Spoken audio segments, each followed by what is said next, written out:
and we will start because we have a lot of ground to cover. This is a very intensive workshop. 2 days, full-on Meta Ads strategy. My purpose is to make sure that after this workshop, you can actually turn on ads on your own. Of course, if you ever need help, I'm here. We also have a group where people can meet and discuss these things. So like girls running their own businesses, or Olga also working as a marketer. So this is not like we just do it once and we never hear from each other again, because the thing is that Meta Ads is such a long process, and it's so... good morning, Joanna.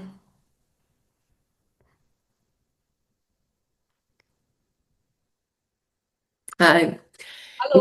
It's not something that you do once. It's actually a very time-consuming thing to do it right.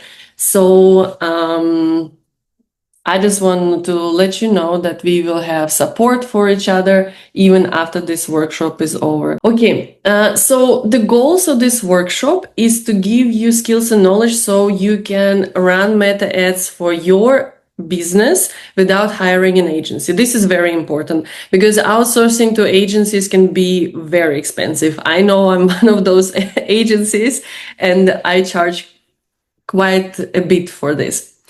I also want you to understand all the objectives of Meta Ads campaign and what concrete sales strategies exist and how to implement it, because it's not only the sales and client generation is not only it doesn't only happen on the Meta platform, it actually happens also past the Meta platform, and we need to know what are all the components, how to optimize it so that we get maximum results.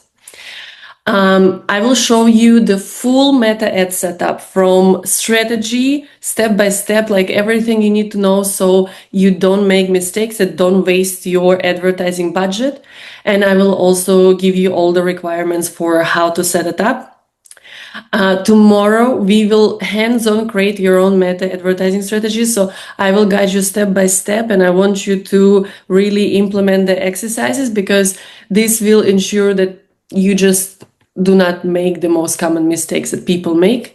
And then for entrepreneurs like Joanna, you will learn how to scale your business for a certain revenue goal. Let's say if you have 10,000 a month for consulting, and if you're a retail business like online shops, you can go and should go actually for 100,000 a month for as an online shop.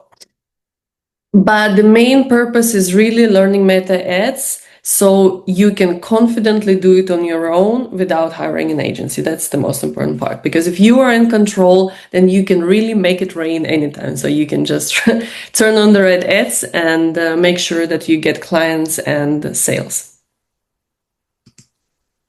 So a few words about me. I'm an online marketer and I primarily work with personal brands like keynote speakers, consultants, coaches, but I also do social media marketing and Meta advertising for small corporate brands. Like, for example, educational. I work with... Oh, Katrina joined from the second screen. Yeah. Exactly. And for the last, actually already 2.5 years, I should also update this slide.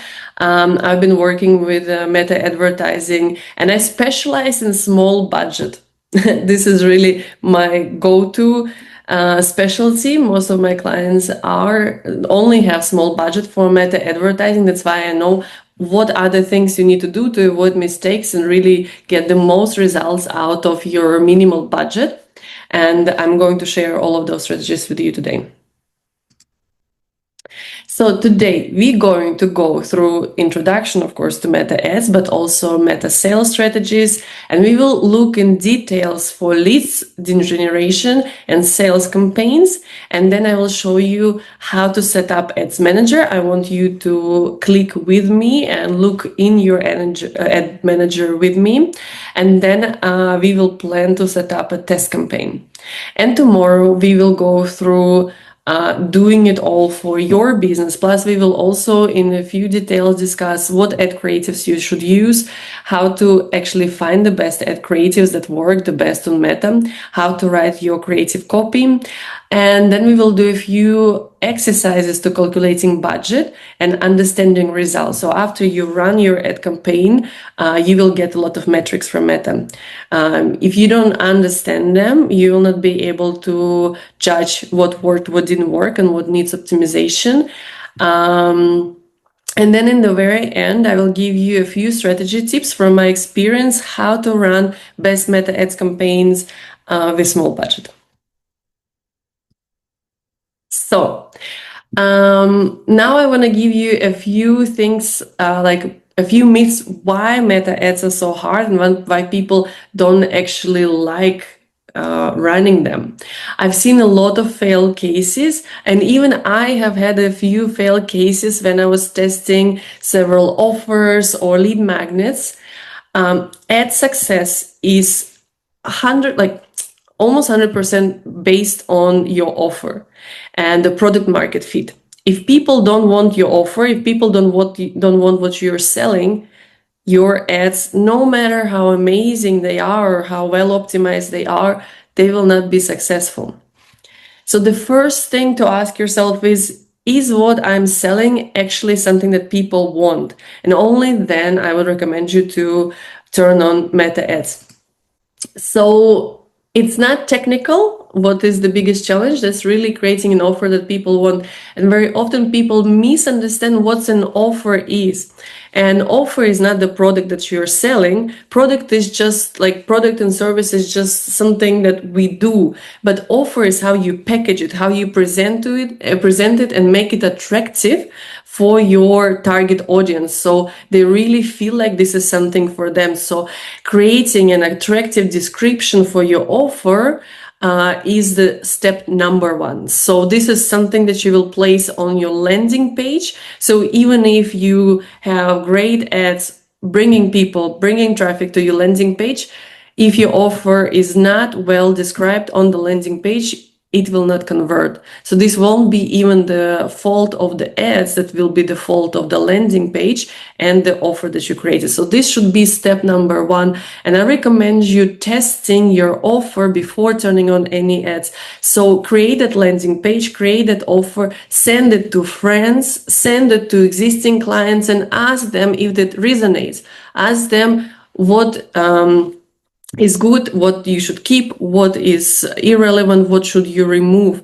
Really try to optimize it before investing any money into Meta ads. If you don't know these 6 things, you are not ready to run ads.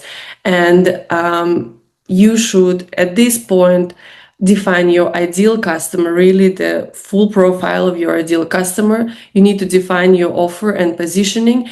And I don't mean brand positioning, because actually we have overarching brand positioning, but then we have positioning of each and single offer, because often our brand targets multiple target audiences. So the positioning of the brand is for all of our target audiences. Each offer, on the other hand, will be suitable for one specific target audience.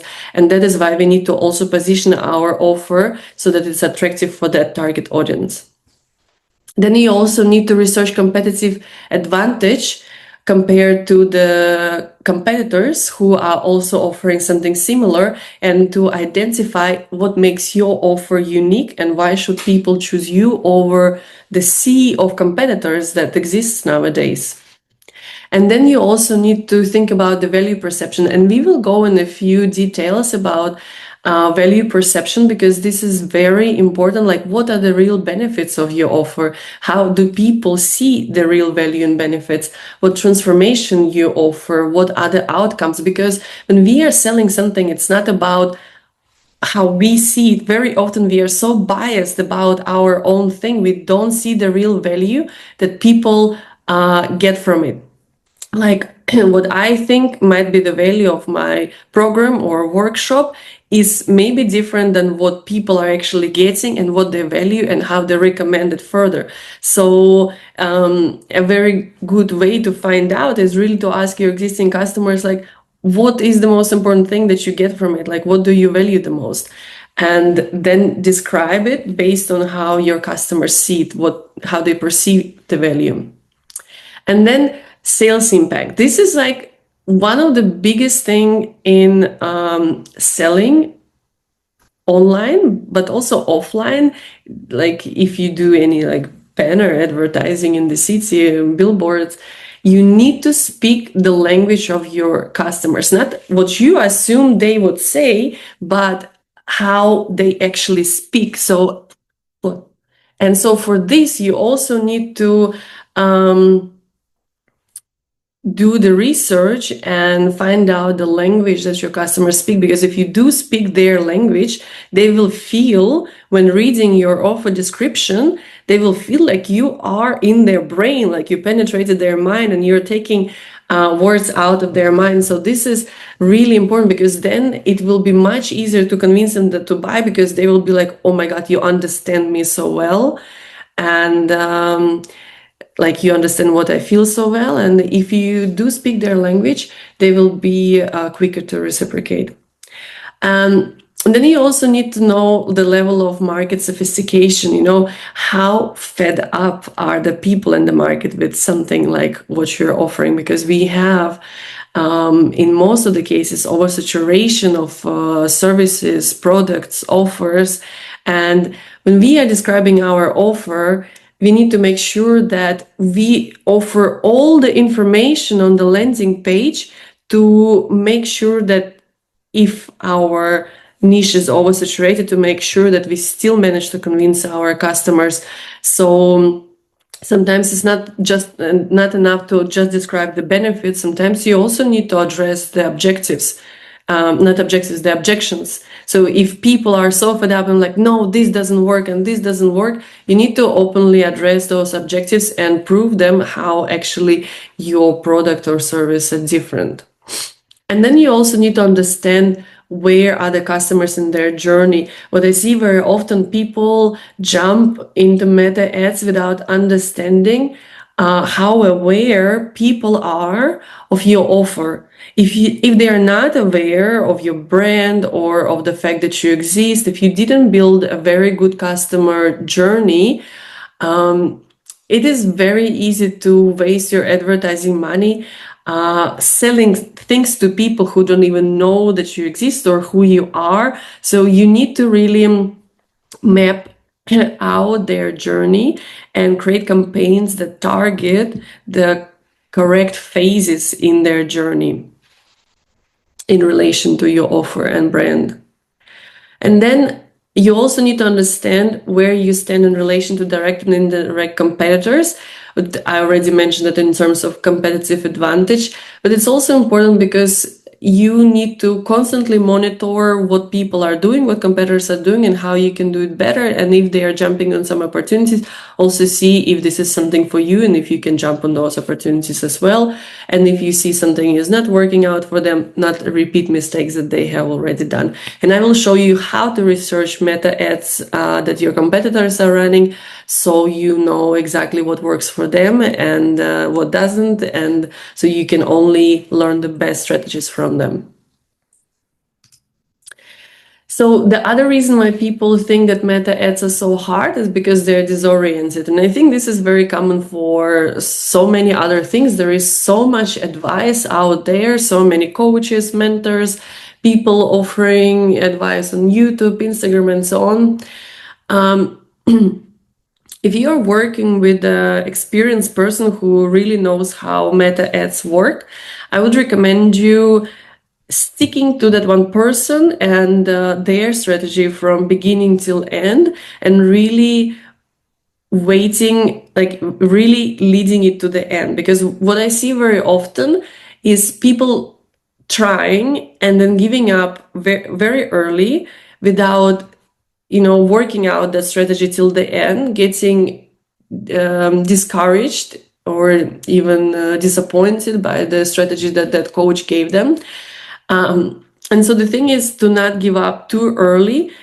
Do it till the end, and if it really didn't work out for you till the end, then you can switch to other strategy of another coach. But frankly speaking, all these coaches in the end teach the same. I've done so many different courses, watched so many YouTube videos. I was even in the community for meta ads of this one English guy. In the end, they all teach the same, just from different, maybe in different language. And you really need to try to do it till the end, just like you would be doing with Instagram content. Very many people start posting, they give up before they see results because they didn't gain the amount of followers that they wanted. It's all about testing things. It's all about finding what works for your brand and for your audience. And if you really are consistent and if you really see through this until the end, then I can guarantee that you will get results. So this workshop, I already said it, but this is also a perfect foundation because while doing all the exercise that I provide, you will understand your offer really, really well. You will also, if you run your own ads, you will also be able to interpret market feedback fastest and adjust your offer in real time. Then you will also be able to create potentially new products in response to the market signals. And just generally, you will gain a lot of understanding over all of your marketing efforts. If you run your ads and you see what messaging works with your target audience, you will also be able to take this messaging and use it for your content, or you will be able to use it for your website. Running ads and doing the exercise that I propose here, it really is a great tool to improve your whole marketing. So it's gonna be great. Okay, so do you have any questions until now? If not, then we will go into introduction to meta ads. Okay. So why should brands be on social media altogether? Sometimes I get this very weird very weird comments that I don't even need to advertise on social media. I can just rely on recommendations or word of the mouth propaganda. And that kills me so much because, first of all, those things are not reliable. Like, you cannot predict whether you're going to get recommended or how well people talk about you.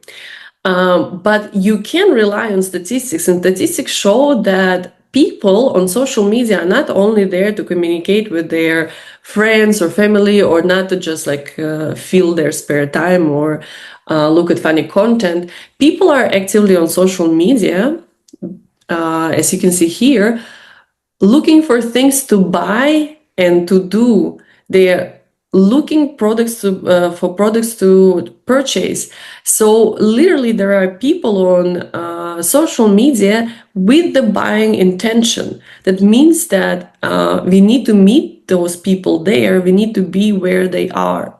And also there are a lot of people who are following favorite brands. So if you are a good brand, with gravity, who makes people feel like they are part of something bigger, creates content that is valuable for their target audience, people will be there, eager to consume your content. But the most important thing is that really 26% of people that are browsing on social media are actively there with an intention to buy, or buy tickets to do something, look for some activities. And how many people are actually on social media? So also, if you look at statistics, in Western Europe, over 80%, this is from last year, I'm sure this year it increased even more, people are on social media. So we have to meet them where they are, and we also need to satisfy their buying intent that 26% of this 80% have. And if we also look at how much time they spend on social media daily, this is a crazy amount of time. So if we are there, if we are advertising with the right message for those people, we have a huge and extreme potential to actually generate very controllable revenue for our business. And for example, in Austria alone, we have just on Facebook 4 million users per month and 3 million daily users. So Facebook is not dead. I will try to find statistics like this for Instagram. I think on Instagram there are even more people, but this is just to counteract the other beliefs that Facebook is dead. It's not, and advertising on Facebook and Instagram, so on both platforms, is very valuable. So what are the opportunities that brands have on social media altogether? Apart from cost-effective marketing and advertising, that's obviously opportunities for direct sales and promotion. Also great potential to reach many new customers, way more than what you could do offline, before internet. Also opportunity to retain existing customers through high quality content and added value. And this is something that I would advise every single client of mine who have dedicated at least 1 year in customer acquisition, because in the beginning, when we are just starting as a business, or if we are, for example, expanding into a new target audience, we have to spend a certain amount of money in the client acquisition, and that is expensive. But once you have done this, you should switch your gears in the retention marketing, because retention marketing, according to statistics, is 17 times cheaper than acquisition marketing. And if you have the clients, the client base, you should make sure you retain them so that they don't switch to other brands, and that you consistently provide more value, more offers, because it is much cheaper to sell to the existing clients than to acquire new clients all the time. And you can also create connection with your customers so that they are not only there based on the logical reasons, but also that they feel an emotional connection with you. And this can be done through sharing your values, sharing your personality, demonstrating your expertise. And generally, you need to be on social media because you need to create a professional image for your company. If your company is not on social media nowadays, it's just as good as it doesn't exist, because everyone will Google or TikTok or Instagram brands and businesses before they buy from them. So you need to have a professional image for your company and business. And then you can also cut advertising costs, actually, if you have smart cross-promotion strategies through partnerships with other brands, for example. So there are so many opportunities. Today we only talk about advertising, but I would just recommend you looking into some of those if you haven't thought of them before. Why wouldn't brands just post organic content? Oh, this got cut. Sorry. But I will read it out. Organic content, unfortunately, has very limited reach. Platforms like Meta, LinkedIn, they are all algorithm dependent. And unfortunately, algorithm is horrible for sales because it's unpredictable. You cannot rely on algorithm to sell your products, because then you'll probably not be able to pay your rent. Statistically, average organic reach is around 9.34%. So this is very little. Imagine you have 1,000 followers, only 93 followers will see your organic content. This is like nothing. And interaction and engagement rate is even lower. Yeah, it's under 1%. So you cannot rely on organic algorithm for sales or leads for your business. So you need to advertise. So just that we are on the same page, free organic content. So this is, for example, my dog's account. Everything that I post or everything that I see in the feed is organic. But if it's marked like this with sponsored and has this button, then it is advertising. So just so we are on the same page. So that is why we have to advertise. We need to increase our engagement, otherwise we are not going to get anywhere. But it's also extremely targeted and predictable. So if you do your job right by testing ad creative, setting up a highly optimized campaign, you will ensure that you can give a certain amount of advertising budget in and you will get a certain amount of revenue out. This is targeted and predictable, and you can rely on this.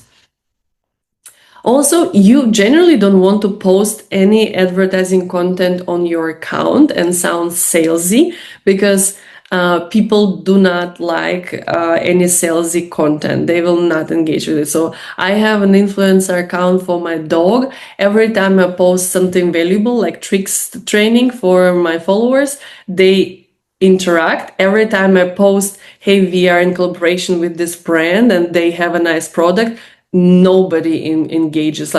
And we have a huge difference from 1,000 likes on a post to 50. People don't want to see any salesy content. So that's why you need to advertise it, not to ruin also the image of how people perceive your brand. But generally, it's also not expensive. If you find the right ad creatives, if you find those winning ads that are crazy converting, it will be cheap. So this is a screenshot from a campaign that I've been running now in July, where I'm testing a few ads for my own business.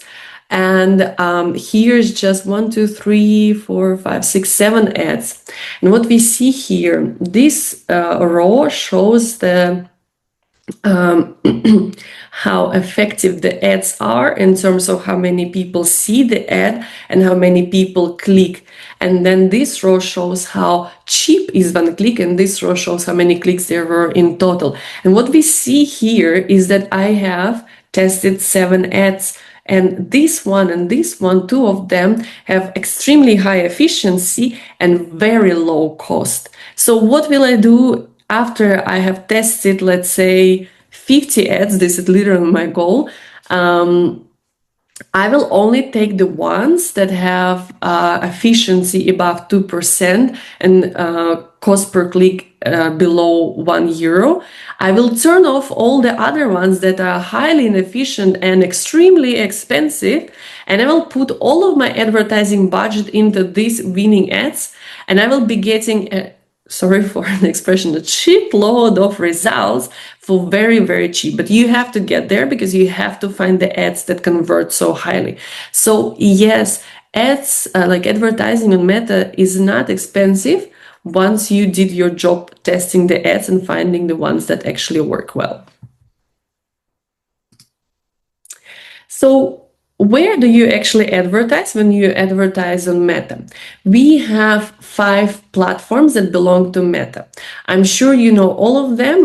This one is probably the elusive one that most people don't know about. We have Facebook, Instagram, Messenger, and WhatsApp. And this one is Audience Network. Audience Network is a way how Meta increases its reach beyond the Meta-owned platforms. And basically, this is a collection of different ads, apps, and websites where, for example, you've definitely seen it. You go on a website, on a blog, there are these banner ads on the right side, on top, somehow in the middle of the content. So basically, Meta acts as an ad broadcaster and can play out its ads on certain websites or on certain apps. Like if you download the light version of an app, you see ads, sometimes. And if you pay for the app, you don't see ads. So this is how Meta increases its reach beyond its own platforms. So where can we advertise? We can advertise on Facebook, Instagram, Messenger. Thanks God we still cannot advertise on WhatsApp, because I think everyone would just quit WhatsApp because we don't want to see any ads there. But that is true. If we engage with business on Messenger, for example, some brands use Messenger as a customer service platform. So if we were to engage with those businesses on Messenger, they will be basically sending us direct messages with ads, which is great for them, not maybe so nice for us as users, but it's super targeted. Imagine just sending an ad to your target audience directly in their message, them getting a notification that they have a message from you, and this increases the chances of them reading the ad by so much. So it's actually a great opportunity for us as advertisers. So meta ads, these are different placements where you can see them. And they usually target people based on their behavior. So we as users, when we scroll on the platform, we might not realize it, but we might like a post of some shoe brand that we are following, or we can watch a bit longer a video on Facebook from another brand. And so based on these mini behaviors, micro behaviors, Meta tracks every single thing and is able to show us ads that are really based on what we like, pages or websites that we visited, our demographic information. So there are 6 main advertising placements for Meta ads, and you should know them, because when you design your ad creatives, you need to understand what formats to use so your ads are suitable, for this placement, because you don't want important information to be cut off, for example. So we have feed as the placement, we have stories as placement in stream, like for example in Reels. We have search, marketplace, for example, on Facebook here. Then we have news feed. Basically, this is just like not the home feed, but the normal feed. And then we have also the right column if you are on Facebook on desktop. This also still exists. You have Explorer page, for example. This is on Instagram. Then you have messages. And then you have apps that we don't know really what apps. Maybe Meta has released already what apps belong to the audience network. But so these are all the different placements. As we can see, the formats of the ads are also different. Here in the Facebook right column, we have horizontal ads, but all the rest are either square or vertical. In fact, vertical is the main format on Meta, because every third impression actually comes in stories or reels. So when you think about designing Meta ads, you should think vertical first. But otherwise, square is the second format, most common format. So there are 4 ways to advertise on Meta platforms. I just want you to know those 4 ways, but we will focus only on Ads Manager today. So you can boost a post on Facebook and Instagram. So if you have already posted something in your, like organically in your feed, you can boost that post. And usually this is good if you want to get followers. I would not recommend you boosting a post expecting any business impact or real revenue. Because even though you can choose traffic to your website as a campaign, this is just traffic. Traffic does not guarantee that anyone will convert to the next step, buying or signing up to an event or something like this. Traffic is just traffic, just clicks on your website. But if you want to grow your account and if you want followers, post a great organic content, something super valuable that people like a lot organically and that boosts us. And so this is perfect for followers, for like top of the funnel goals like awareness and traffic. Then you can also promote a Facebook page, because every business that wants to advertise on Meta needs a Facebook page. This is not negotiable. So usually on Facebook, we have our own personal account, but as a business, we have to create a business page. I even have a business page for my dog influencer account, although he's not a business, but I still had to have it because I was testing a few things for brand corporations for his account, and I need to create it. And then if you want to increase amount of likes or followers on your business Facebook page, you can promote that page. Then you can also boost a post or promote a page with Meta Business Suite. Just to give you a quick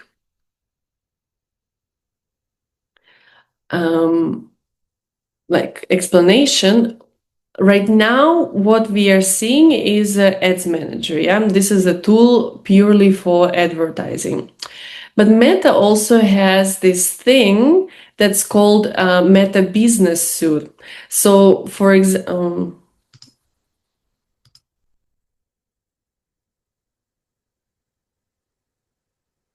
wait a second, this is not the business suite.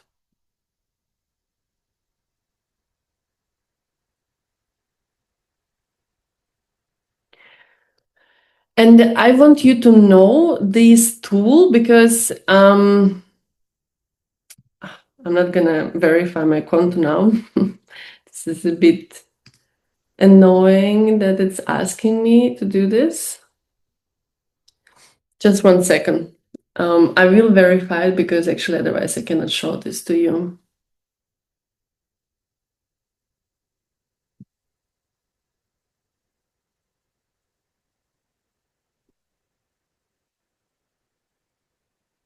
Okay. Anyway, then I will not be able to click through. In the break, I will verify it and I will show you. But here on the right, you can see all these little tools, and you also see here ads. So Business Suite is basically for managing content. So you can add your Facebook and your Instagram here, and you can manage all the messages here. You can post content, you can plan content, you can reply your DMs here. This is great. You don't have to switch between both platforms, but you can also advertise from here. But this is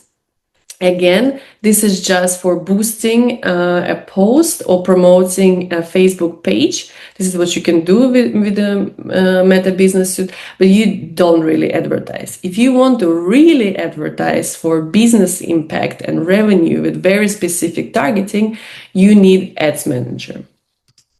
So these are examples of how you would boost a post. So this is, for example, from Instagram. You would have this blue button and you would be able to just boost that post. This is an example of how you would promote a page, because every Facebook business page would have this promotion button. And then in Meta Business Suite, you can also create an ad over here.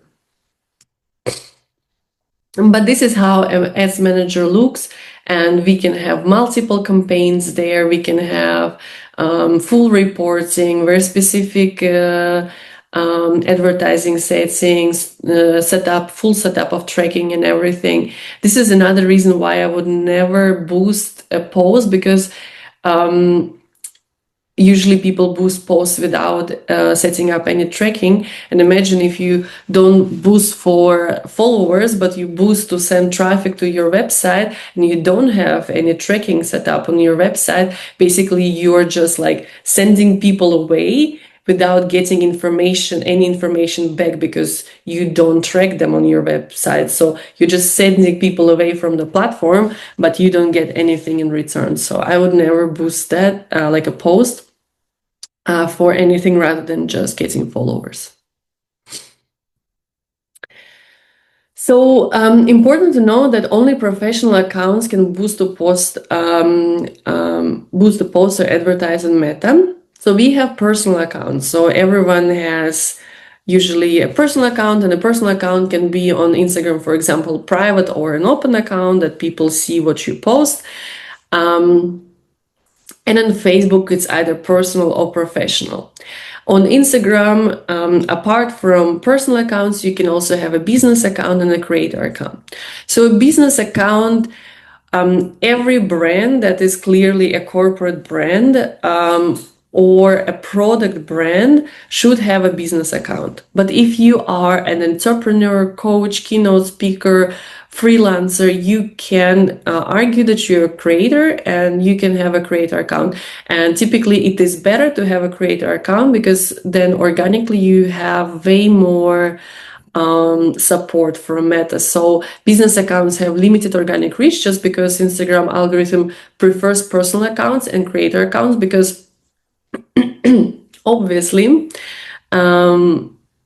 Facebook. So how does Meta even earn? They earn from advertising spend from the advertisers and businesses. So Meta will limit the organic reach of business accounts because Meta would want to rather earn through them advertising their products.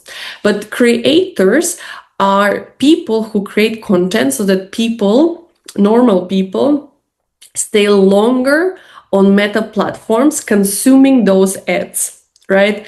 So creators are a very important part of the Meta ecosystem that make content so that people stay longer, so that people see more ads, so that advertisers get more results and spend more money, so that Meta can earn more money.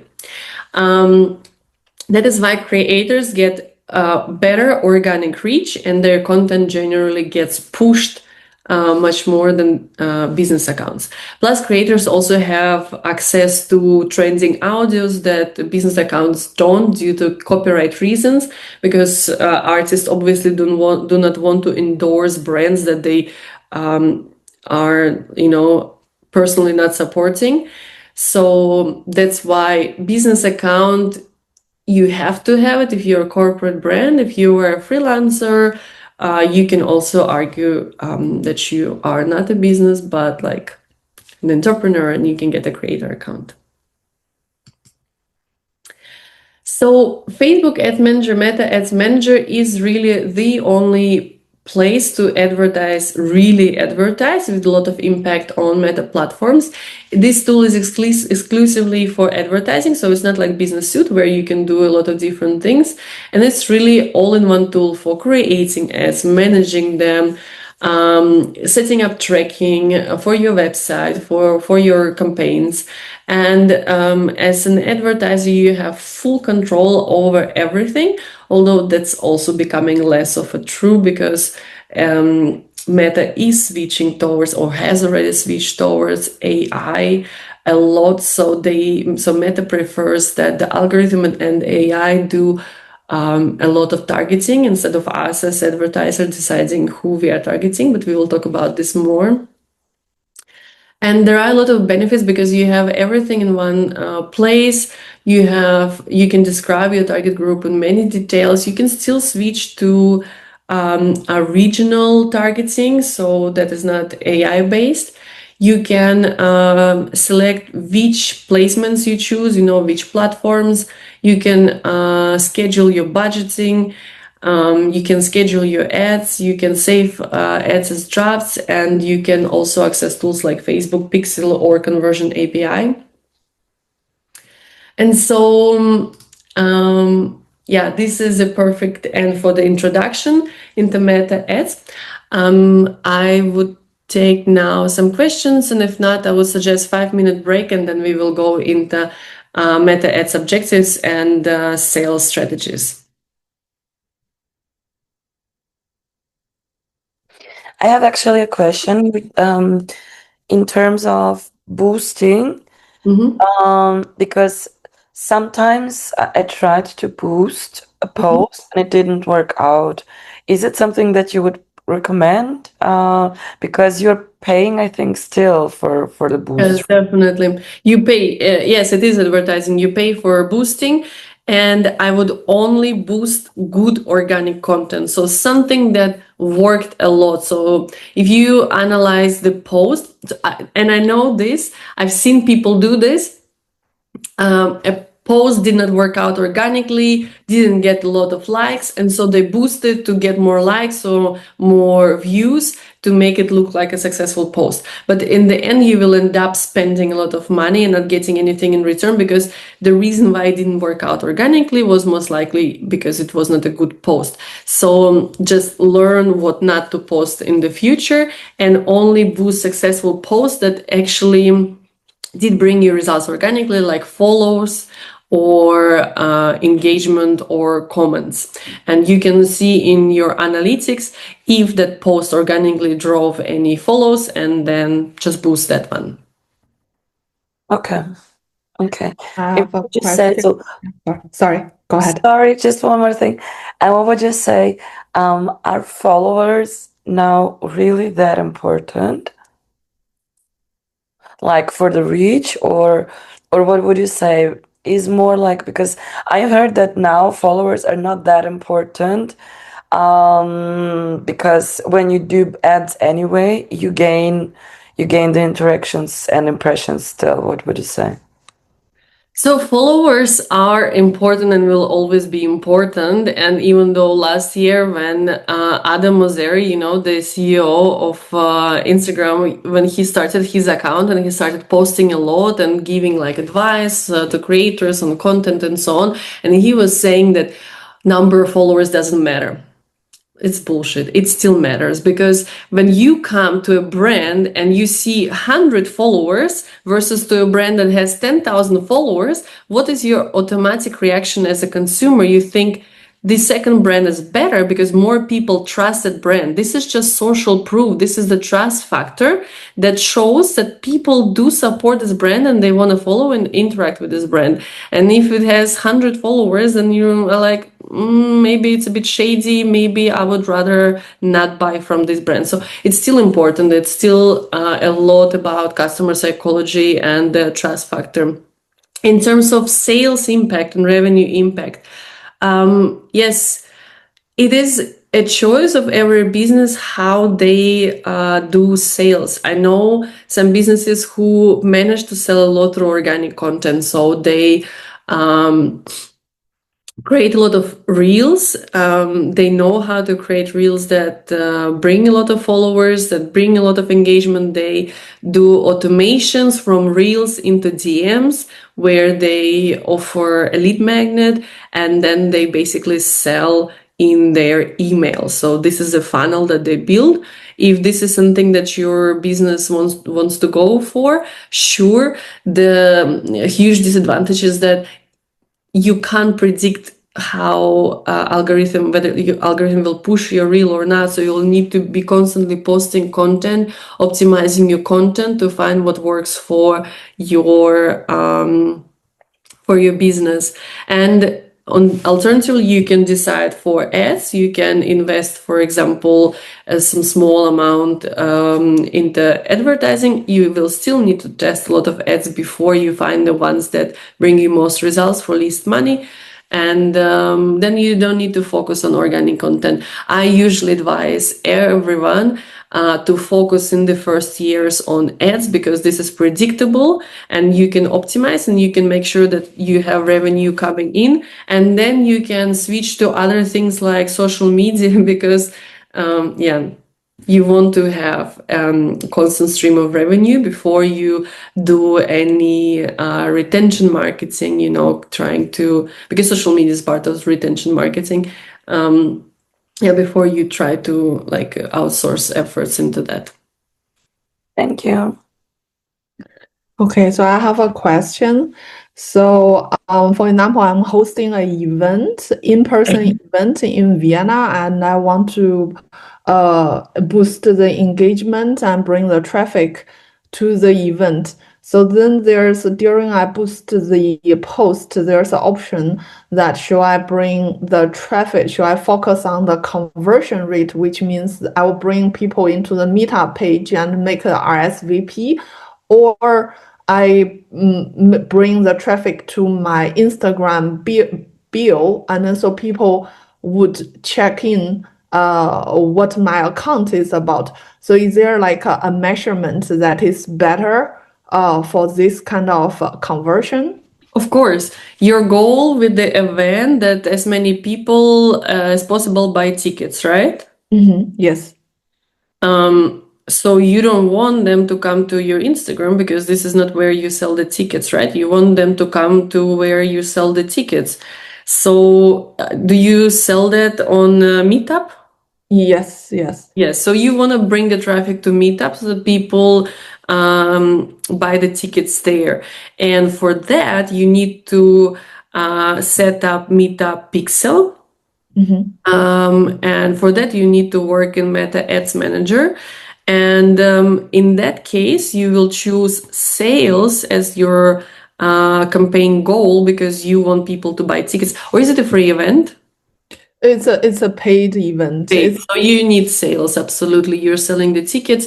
And then if you set up the tracking between Meetup and Meta will optimize the campaign so that as many people as possible buy the tickets. If you just boost the post, there is no tracking in between. Oh, okay. And also, I mean, there can be tracking, but you need to set it up also from the ads manager side, right? Okay, yes. And so you can, for example, if you have a good post that generated already a lot of organic clicks from your account, in Meta Ads Manager, you can create a sales campaign and use that post as an ad creative. So you don't need to design new ads. But it will still bring the traffic to the Meetup where people convert. Okay. Is there a way that is it possible that I set for example to the next event, and if there's 1 month's time, could I set, for example, 3 weeks for €1 per day just to get used warm up the link and traffic, and then add up maybe at the end the final 7 days I put up to 10 or €15 per day? €1 per day will not bring you anything. So this is the minimum budget that you should ever use is €5 per ad. So for example, if you're just running one ad, one video, for example, minimum per day is €5. That's absolute minimum. If you're running 2 videos, then you need €5 per video, so that's €10 per day. Yeah, but €1, forget about it. Okay. So this kind of thing doesn't help. Mm-mm. Okay. Yeah. All right. Thank you. That's my question. You're welcome. One more question. I wanted to promote my page on Facebook. I ran a Facebook business page already the last 3 years, and it's terribly difficult to grow the number of followers. So we set up several ad campaigns with the use of Ads Manager, but for specific purposes. And I've never used promote a page. What has been the best way? Yeah, in your case, definitely. If you want followers, promote the page. Actually, it's not even that. So on Facebook, what is the situation? Because you say you want followers, but on Facebook page you can also get likes. What is the situation with likes on your page?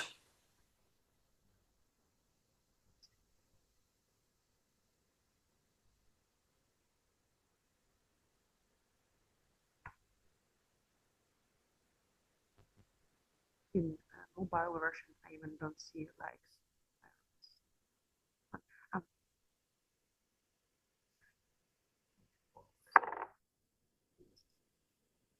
I think less likes than followers. Okay. But I would definitely try promoting a page. I would try optimizing the page so that it's attractive to the people. And alternatively, to promoting a page, you can also create a engagement campaign that brings traffic to the page and choose a goal, likes of the page or follows. But I think starting with promoting your page is a good start. the most important part of the campaign, or the very first part that we need to understand, is what do we want to get from our campaign. Only by understanding objective of our ad campaigns, we can make sure that everything that we do in addition to this really serves our objective and brings us to our goal. Meta has 6 ad objectives, and they all are different, and it really determines how the platform optimizes the ad delivery. And you need to understand them really well, because one of the most common mistakes that advertisers do is choosing wrong objective, expecting different results, and then getting upset that they spent all that money and didn't get anything in return. So what campaign objectives do we have? We have awareness, traffic, engagement, leads, app promotion, and sales. And all of these objectives follow our very common customer journey. No wonder Meta has created this map here. So we need to think, when we are creating ads, what customer journey phase do in what customer journey phase are our customers, and what do we want them to do. Basically, this to do is the part where that determines the objective. So for example, if we are a new business and nobody has ever heard from us, we might consider running awareness ads. Then, for example, if we have already generated a certain amount of traffic, people know about us, we might consider running consideration ads. And then if people already are more warmed up and ready for purchase, then we can run ads that optimize for sales. And basically, our Meta ad objectives, they feed to this customer journey phases. So we obviously have awareness, we have several objectives for consideration, and we have an objective for conversion. Let's go through each of them one by one. I want to make sure that you understand what metrics to track and what to expect when you work with each single objective. So the first one is awareness. This is something that you would do when you want to make sure that people remember your brand, and really remember. And I will explain to you what does that mean. Here you would be optimizing for things like reach, impressions, video views, or for example, offline store location awareness. But the main metric, like what would you measure to determine the success of the campaign, is really whether people remember you or not. And this metric is called ad recall lift. Ad recall lift is a metric that shows the relation of people who have seen your campaign and people who haven't seen your campaign, and how people who have seen your campaign remember your brand better, of course, because they have seen it, in comparison to those who haven't seen your campaign. So how does Meta achieve this metric? Because you cannot determine the success of your campaign in terms of reach. Reach is an absolute number, and basically reach will depend on how much money you spend. If you spend a lot of money, you will have a lot of reach. That's as simple as that. But it doesn't show you the important relation of how effective your ads were or how effective your campaign was. And ad recall lift shows this relation. So how does Meta achieve this? Meta will run 2 test groups. One test group that will see your ads, and one control group that will not see your ads. Then both of these groups will see a poll like this that asks if people can remember seeing an ad from this brand in the last few days. If people say yes, then and the test group obviously should say yes.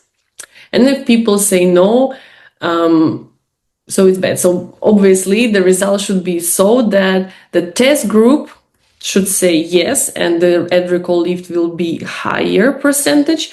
And if people in the test group say no, then the ad recall lift percentage will be lower, and it will just tell you how effective your ad was or not. So you want to optimize then your ads so that most of the people in the test group say yes to this poll, so that your brand really stays in mind. And for this, you obviously need very good ad creatives that really catch the attention and make people think like, oh, cool, who is this and what do they do? So this is the only metric that really matters when we talk about awareness campaigns. And I can tell you that reach is really so, although it's an important metric, it's so relative. For example, for me to get a lot of reach costs a lot. And then I'm also running ads for a digital education platform. And for them to get the same reach costs almost nothing. What determines how much I pay for the reach is you can't really know. Usually budget should determine that. The more you pay, the more reach you get.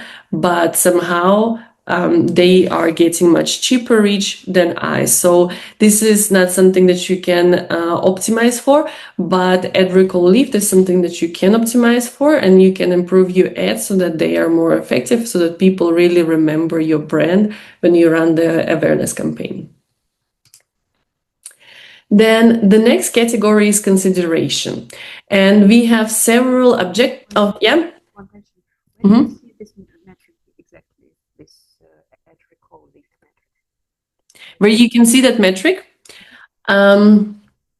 So when we are in the Meta Ads Manager, here are all of our campaigns, and here the results column. And basically you can adjust these columns, and here I'll change the language to English, but you will be searching for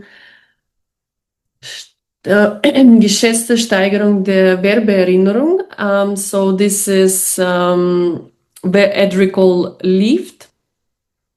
And this is the metric that you will want to choose. But this is only if you run the awareness campaign. This will only make sense then. Because if you're running any other campaign, Meta will not show that poll to the people.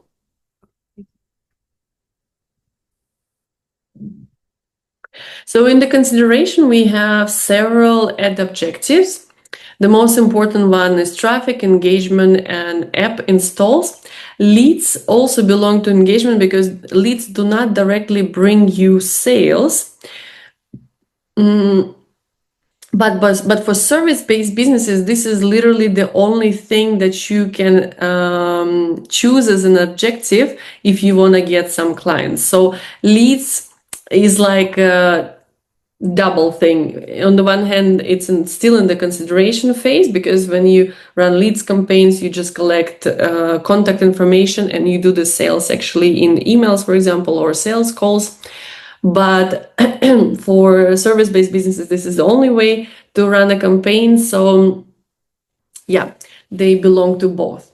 So what do we need to know about traffic? Traffic is obviously something that will bring traffic to your website, or for example to a meetup app where Joanna would be promoting her event. And here we need to know that even though we are running traffic, this does not guarantee that people will buy something. So the algorithm will optimize for the maximum amount of ad clicks or landing page views, but not necessarily for sales or giving you an email address or signing up for your event. So if you run a traffic campaign, do not expect conversions, expect a lot of cheap clicks. This is what you should optimize for, but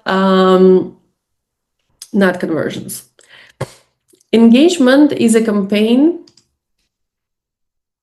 that is for likes, for comments, for direct messages. For example, you can even get messages on WhatsApp. So this is if you want literally more engagement, this is what you can or for example, if you also have an event on Facebook, because Facebook also, you can create events on Facebook. If you want RSVPs on Facebook event page, then you can also run engagement in that case. The only thing you need to know that I don't think you can take payment for the events on Facebook. Those are usually free events. So if you are planning a paid event, do not use Facebook events and bring the traffic to either your website or an event page like Eventbrite and use sales as the objective. Then we have app promotions. This is quite clear. This is for app installations. And leads we will discuss separately. So this is a few app promotion, a bit of information. And then we have a very important campaign for many businesses, conversions. This is a campaign where algorithm will ensure that people actually buy. Yeah, so here a click might be more expensive than in traffic because algorithm is optimizing not for the click price, but for the purchase price. What you would be measuring here is obviously the conversion rate, because this is the relation that shows how effective your offer is and how effectively the people are converting. By the way, you will get all the slides in the end, so you will be able to go through all of this information on your own as well. So now I want to talk about two most important sales strategies on Meta, because this is basically the thing that drives revenue. One important thing to know here is that algorithm is smarter than us, and over the last few years Meta was shifting a lot to AI, so we can't affect targeting so much anymore. We can still switch to the regional view, like a regional setup of our targeting when we are setting up our target audience, and I will show you how to do this. But effectively, Meta and the algorithm prefer broad targeting nowadays, because broad targeting ensures that algorithm has the Spielraum, has enough playground to test different audiences and see which one really interacts the best, which one brings the most results. So I would highly recommend you to not mess with the targeting and trust Meta, because it is in Meta's interest that you succeed as an advertiser, because only if you succeed as an advertiser, you will come back to spend more money. And this is how Meta makes their money. You also need to understand that ads is only one part of the whole sales funnel. You can't just optimize ads and forget the rest, what happens downstream, because often the conversion does not happen on the website, and that means you need to actually know how to optimize your landing pages or your email funnels.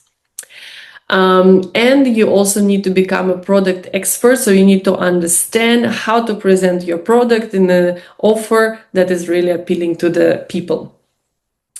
A few things that you need to know is that two terms. When I say ad creative, this is the visual part and like multimedia component of an ad, what people see, and the ad copy is the text that comes under or above the visual part. And why it's important is because since we cannot affect targeting so much anymore, because Meta prefers that the algorithm and the AI do the heavy lifting, the only thing that we can affect are our ad creatives. So if we can create ads that really stop the scroll, that are so interesting that they stay in people's minds, that are so maybe provocative or maybe controversial or so original, so extraordinary that people think like, oh yes, I have to click it and find out what this offer is. This is the only thing that we can affect. And also we need to understand our target audience really well, because only if we know what our target audience wants, can we create ad creatives that stop the scroll and resonate with our target audience. So this is what we can affect. Otherwise, we should really rely on the algorithm for the targeting.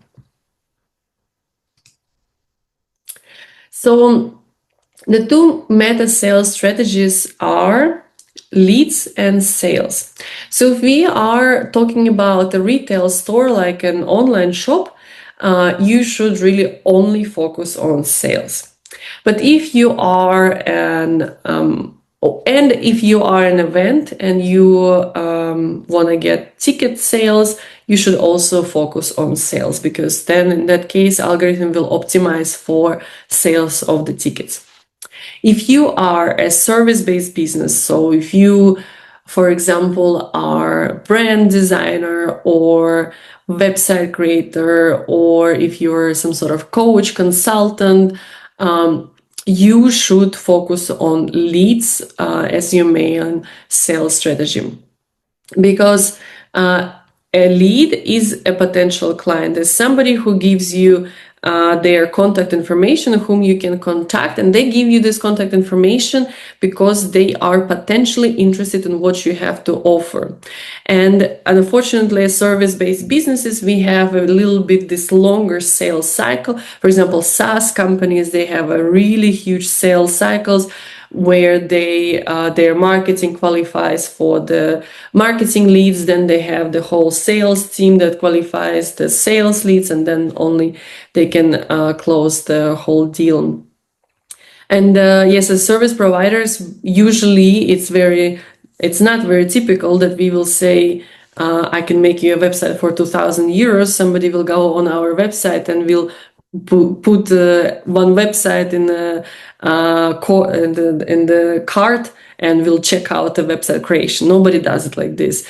Before somebody orders a website from us, they will wanna probably meet us in a sales call, want to discuss how this whole process works, and only then they will decide whether they wanna pay us or not. So for service-based businesses, leads is the way to go. For events, retail, sales is the way to go. In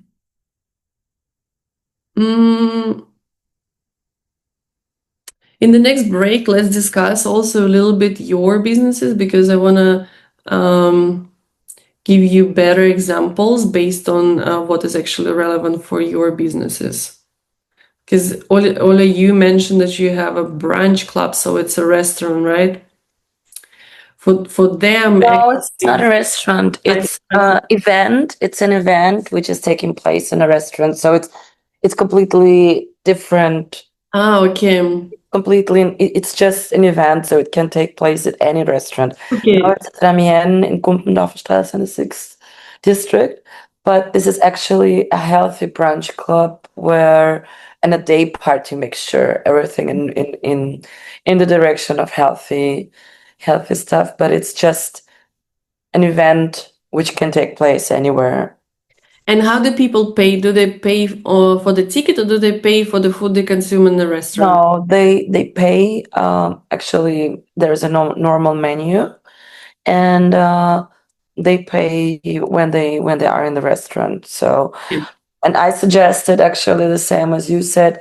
Maybe there are some packages where you have like kind of pay in advance, maybe where you have like, I don't know, consumption of 30 euros, buy it in advance, and then you can consume it, or 20 euros or 25 euros, and then you can choose whatever you have. Mm-hmm.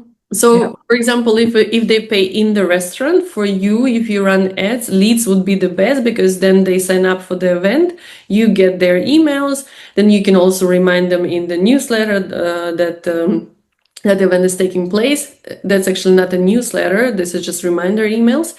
And and then they pay at the location. So then in your case, that's a leads campaign. But if you say that they should pay for tickets, like in Joanna's case, then this is a sales campaign. Yeah, because I think that we just need the reservations at first.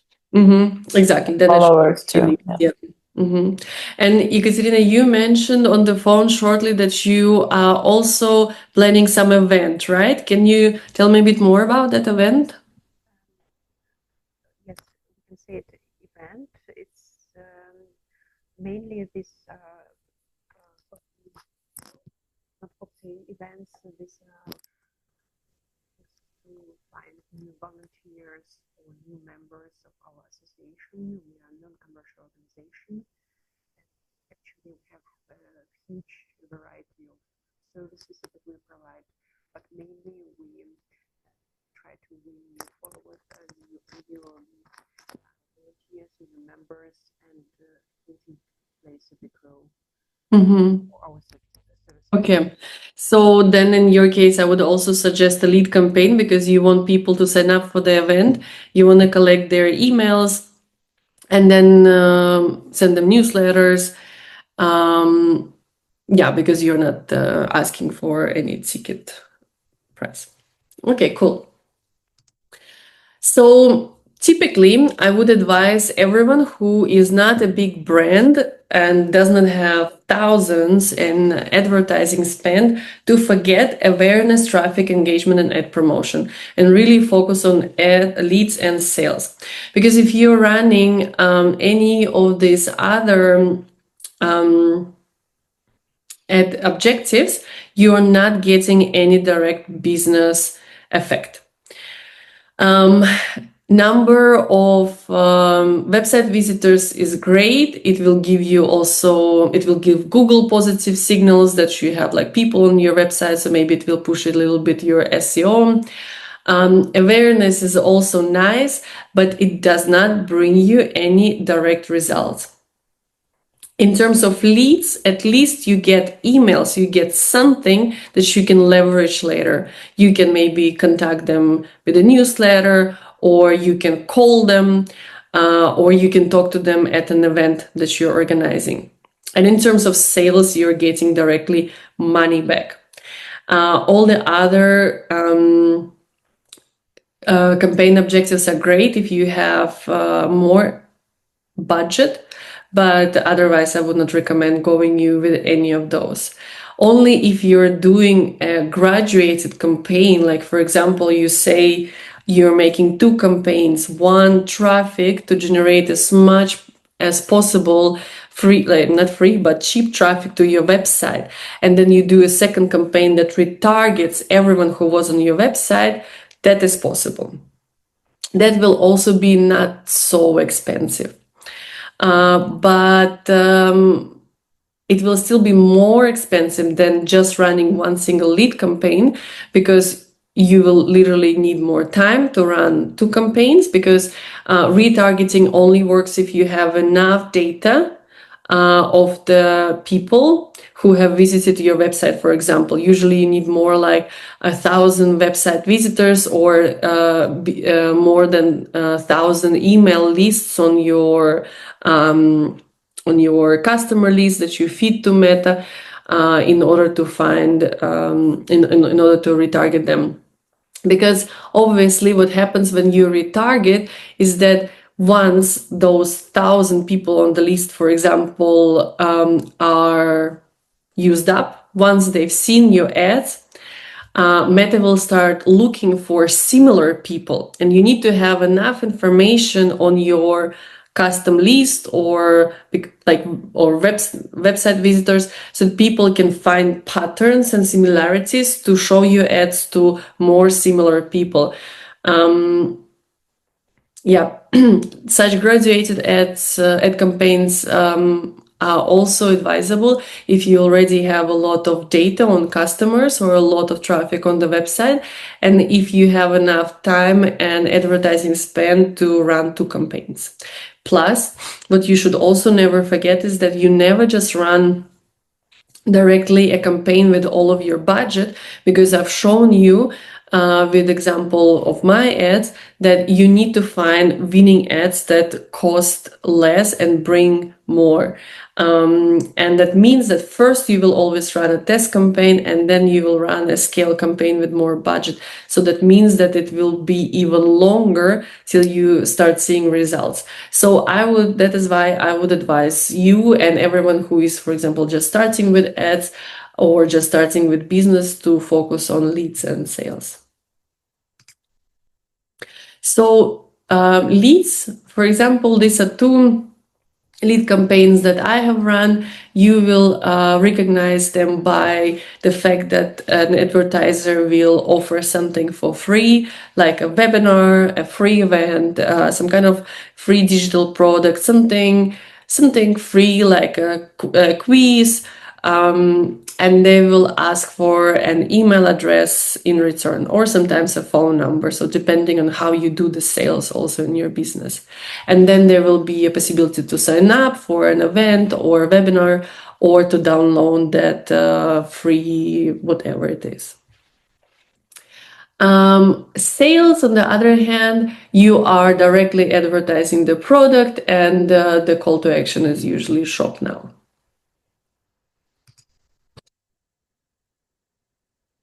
So we will go in the details of each of these sales strategies, so you know exactly how to build your campaigns.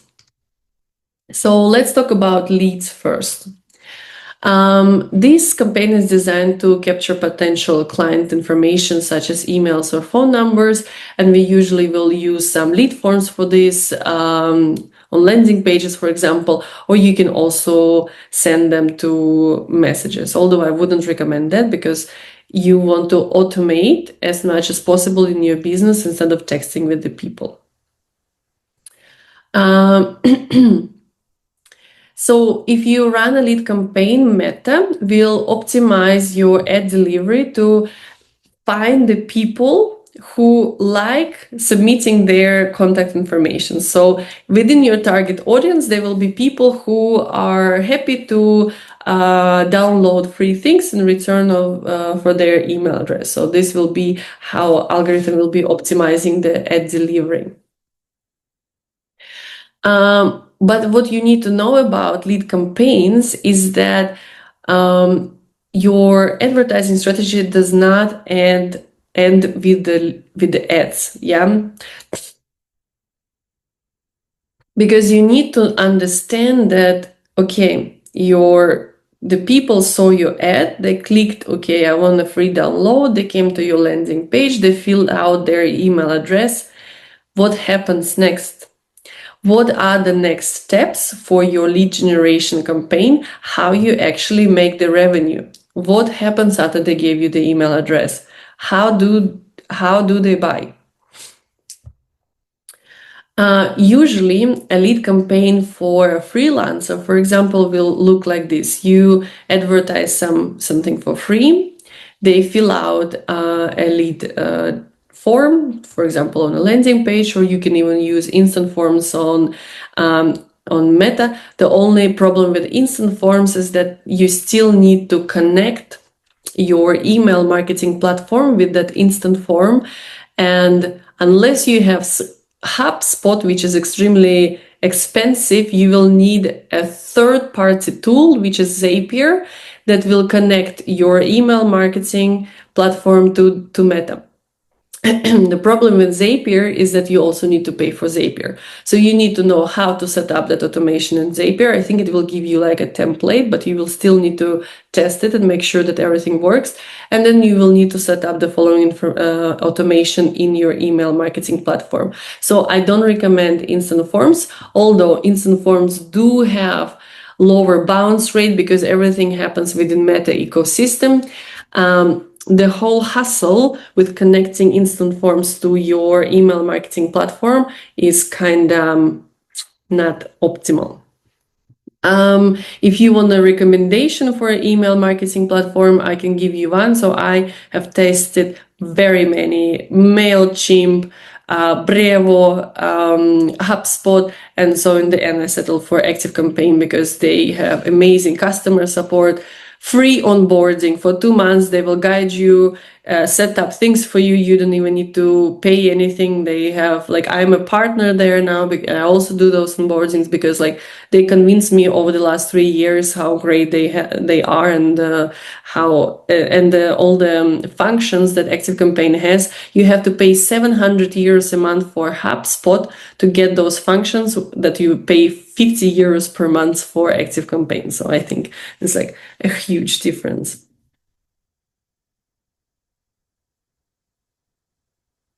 So when the people fill out this landing, this form on the landing page, they will receive the freebie per email, but the sales does not end there, because this is just the freebie that they got, right? How do you actually get money from those people? You need to build a full email funnel. This is usually an automated funnel where you warm people up, you nurture them by delivering specific nurture emails, and you bring them to your offer where they pay money.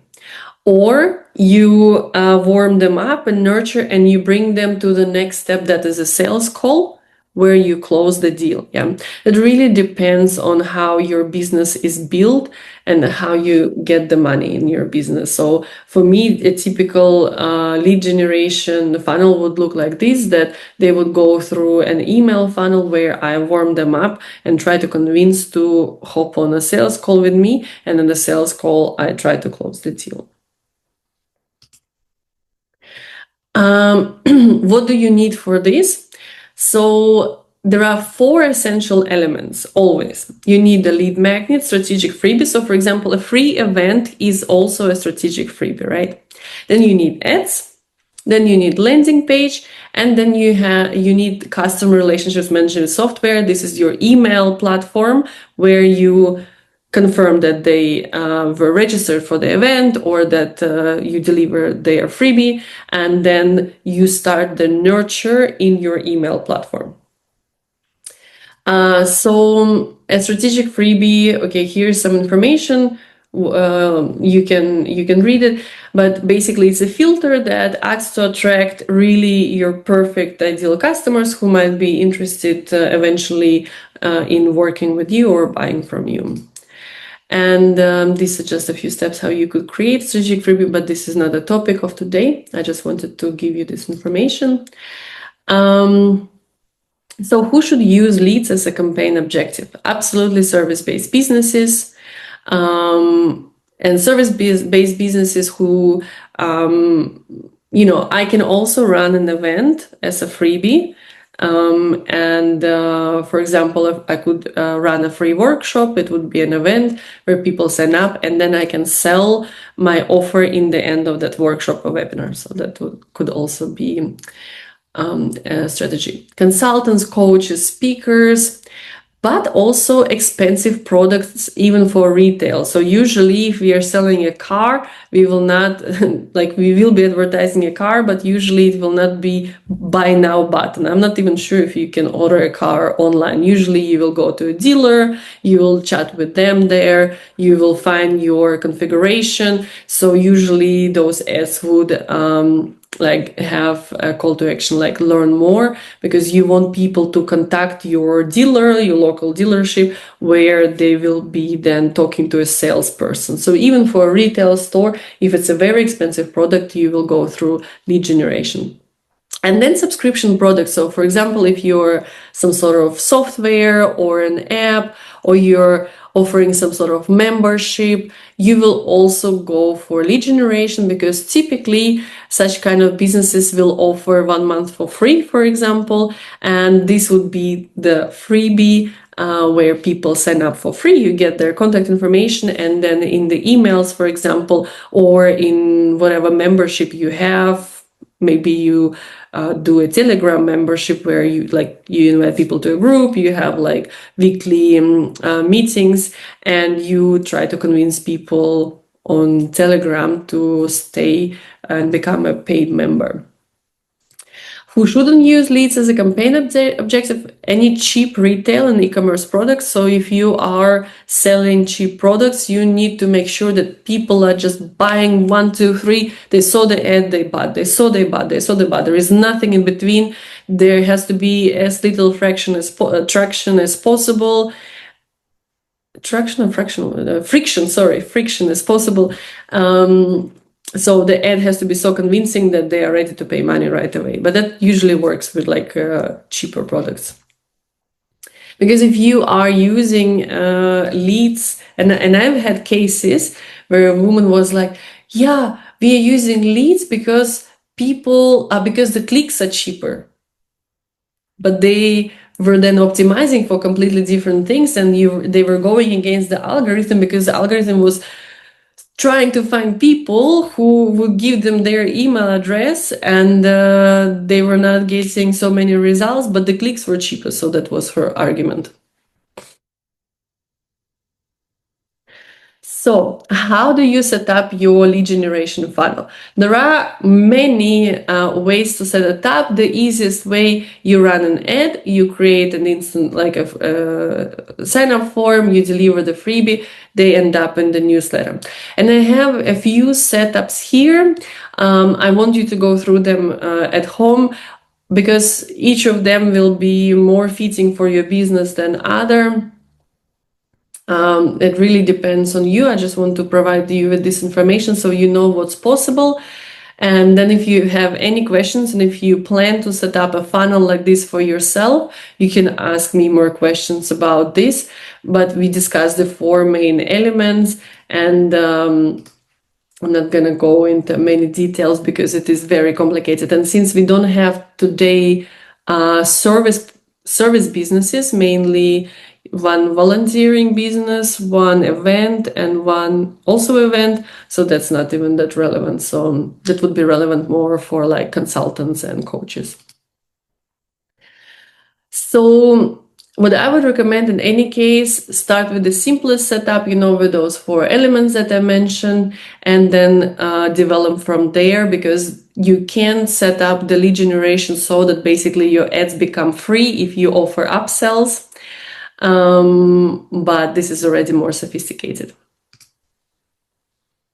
This is, for example, the setup that I recommend, where I started with my business, and where I see most of the people start, where you run ads, you have landing page on your website, you have a thank you page, you have a freebie delivery, and then you have a newsletter or email funnel. So now we will look into the sales as the campaign objective, and we will go through the details of how to set it up so you really maximize for the results. So this campaign objective is focused on driving direct purchases, conversions, like I said, saw the ad, purchase the product. So there has to be as little friction in between as possible. And the algorithm will optimize ad delivery to the users that are more likely to pay money. And this is perfect for businesses looking to directly increase revenue. And this is how this setup would look like. You have an ad, you have a landing page for the product, you have direct purchase, that's it, 3 steps. Ad, landing page, purchase, over. You, of course, want to make sure that when people sign up for when do the purchase, they click that they want to receive newsletters and so on. So then you can upsell things then in the emails. But typically, this is your direct thing. Ad, landing page, purchase, over.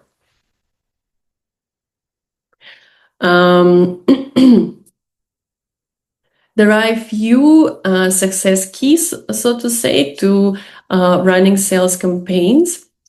Like I already mentioned, for cheaper products under 300 euros, you want to make sure that people buy it instantly. And there is one setting that's called attribution settings, that the attribution setting is set up either on the same day, so they saw the ad, they bought right away, or maximum 7 days after they saw the ad. So they saw the ad, they thought whether they want to buy it, they saw it again, for example, and they bought it, or they just directly went on the website and bought it. So this is how you should set it up. And if you are an online business, I always recommend spending the full first year only on client acquisition and optimizing ads. Because if you have this system running for you, you ensure that you have constant revenue flow, and then you can go and do the fun things like social media. Especially for e-commerce businesses, it is extremely important to grow to 6-figure a month, so around 100,000 a month, because only then you can scale sustainably and just survive sustainably. Because usually e-commerce businesses have such small profit margin because they have so many fixed costs on production, delivery, and so on, that they need a huge turnover in terms of revenue in order to make it work. Yeah, so retail's e-commerce should use sales as a campaign objectives, and service-based businesses as well, but those who sell digital products. So for example, ebooks, online courses, memberships can also, like memberships, if you are going directly for selling the membership without the free month, then you should use sales as a campaign objective.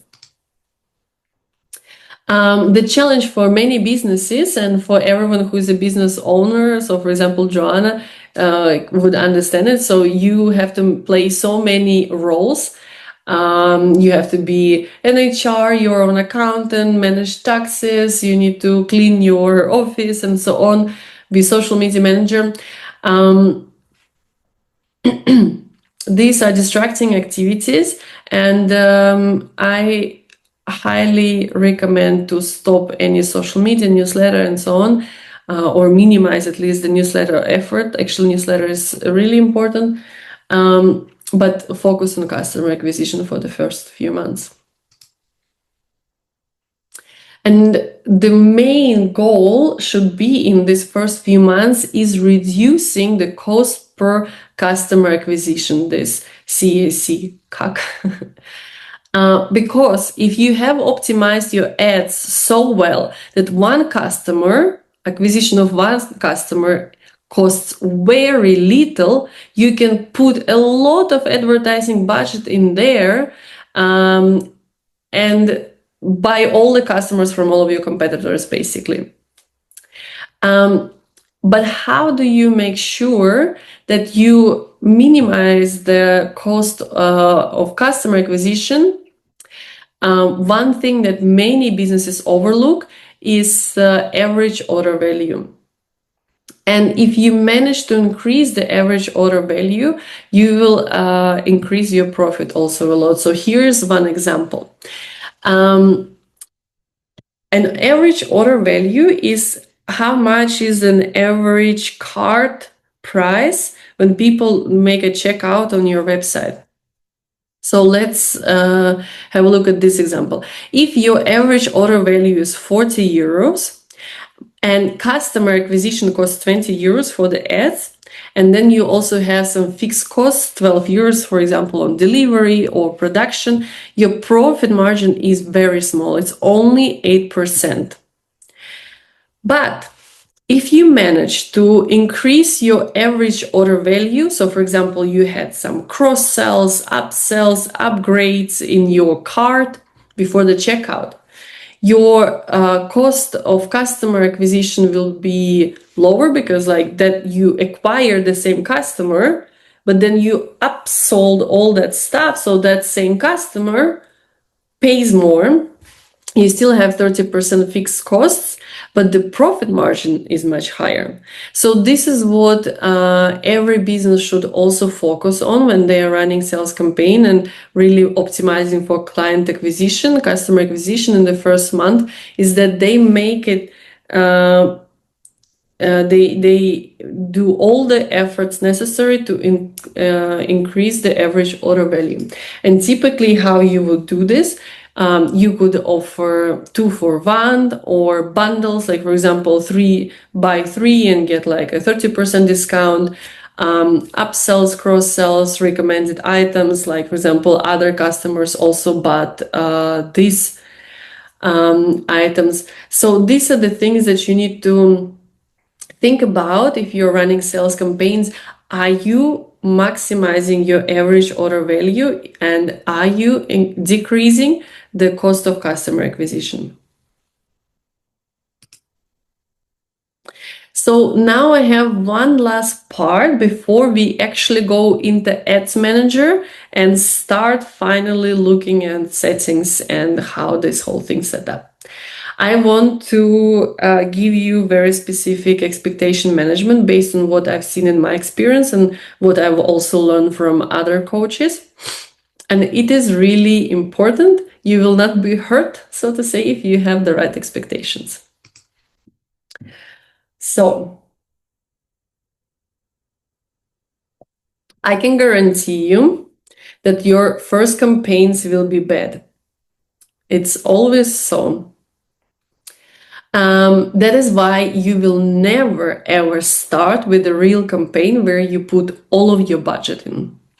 You will always start with a test campaign where you test different ad creatives, choose the ones that have highest efficiency, lowest cost per click, and you will then run a scale campaign and put all of your budget into those winning ads. Because the worst thing that we can do as advertisers is assume that our ads are so great. Most of the times they are not. Also, if we didn't do our due diligence, didn't do research, didn't survey our target audience, and didn't learn their language so that our ads are really made for them. Also, there will be a learning phase for the algorithm where he tries to understand who is your target audience. So there will be a certain time where you will not be getting any result, but then once you find the winning ads, when the algorithm found the right audience for you, you will achieve that point where it goes like boom.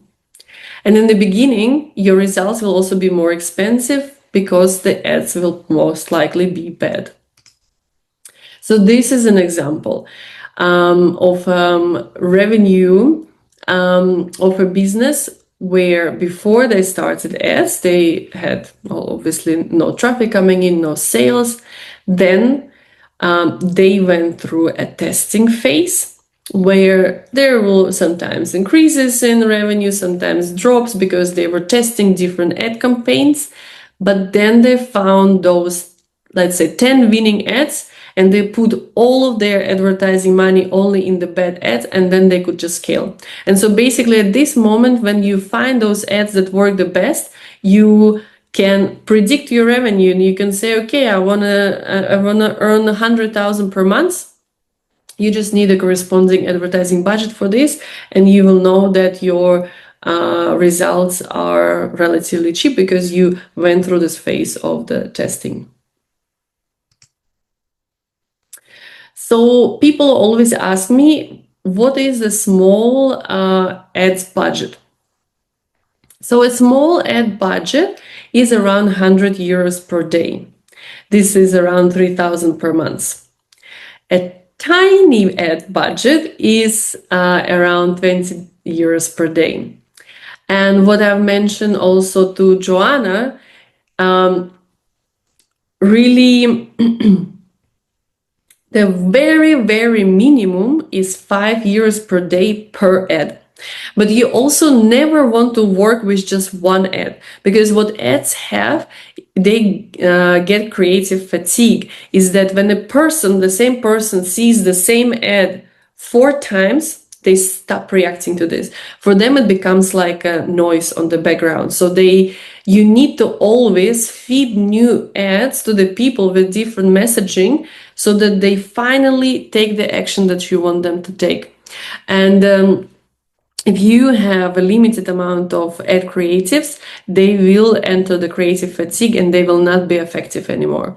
So 20 euros per day means maximum 4 ads, but in the best case, and better case, 2 ads. And then this would mean that your testing phase would be longer, because if you run 20 euros per day, you're testing only 2 ads. You need, for example, 4 to 7 days to get some results, to decide whether the testing was successful or not. So it will take longer until you have found those 10 winning ads that really bring you the most results. So yes, if you are working in this range, then you're working with a very tiny Meta Ads budget. If you're working in this range, then you're working with small Meta Ads budget, because believe me, there are brands that are spending 3,000 euros per day on Meta Ads.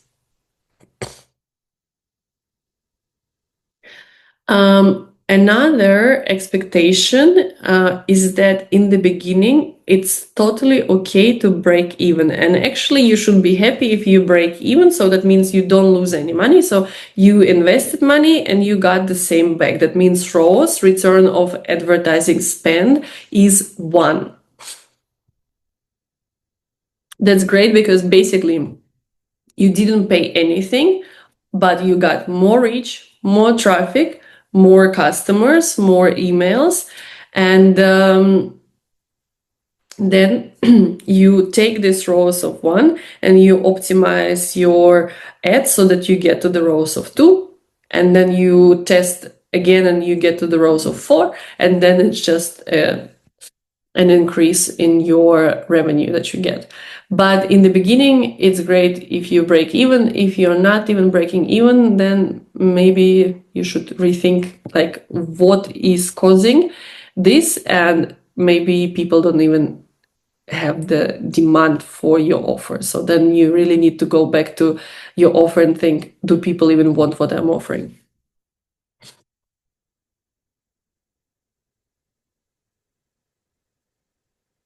Another expectation is that Meta wants you to succeed, and I already mentioned that, because they want you to come back and spend more money. So you need to be patient and follow your strategy, even if you don't see the results right away. I've showed you this basically bank statement with the revenue of how it looked like when the business was testing ads, and how it looked like when they finally found the winning ads.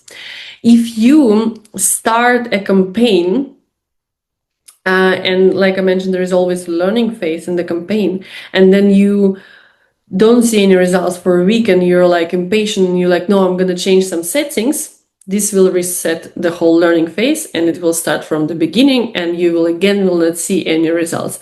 So you need to be patient and stick to the strategy. If your strategy is to test these 5 ads for 1 week, just do it and do not meddle with any settings. Only after these 5 days have passed, you evaluate the effectiveness of each ad. Those who performed well, great. Those who didn't perform well, or if all didn't perform well, then try new ads. But do not blame the algorithm. That's usually our ad creatives that bring the least result, or our bad offer. And also, before you start testing ads, you need to make sure that everything downstream of your ads works well. So you need to make sure that your landing page works well.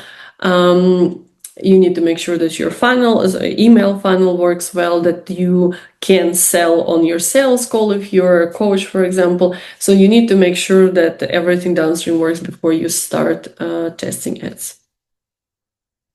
Common mistakes, I already mentioned, assuming that we know which ad creatives and which ad copy will work, wasting your money by putting everything into bad ad creatives without testing. Yeah, exactly, this is the main point. No, if you don't test, most likely you will waste a lot of money. And another one is the dollar in, dollar out mindset. Many people think that if they invest money, they have to get something right away. The problem is that nothing works this way in our world. If we invest our time in creating social media content, and time is money, and it doesn't bring us results, like, okay, we don't see it because it's just time and we often don't value our time, but we do feel it when we invest money and we don't see anything with the meta ads. But in reality, you need to always take time to optimize things, right? And it's not just black and white that, okay, the ad worked or it didn't work. You always can see, like, you need to see the entire funnel and see, okay, not that the whole thing didn't work, but where exactly it didn't work. And I'll show you the metrics to troubleshoot your whole funnel to find where is that bottleneck that prevented you from getting the results. What part do you really need to optimize? Yeah.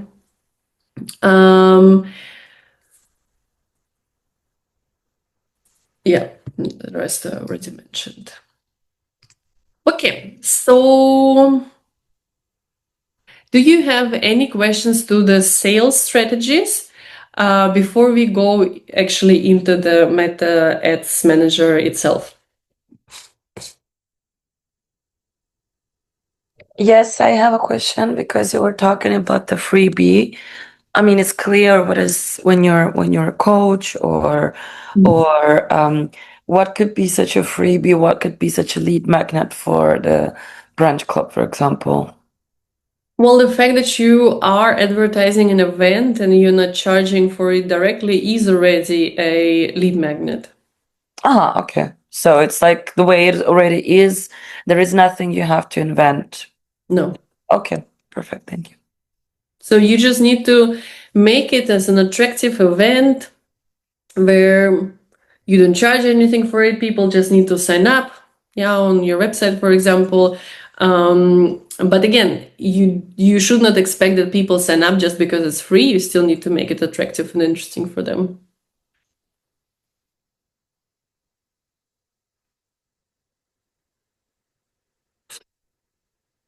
Any more questions? I think I have another one still.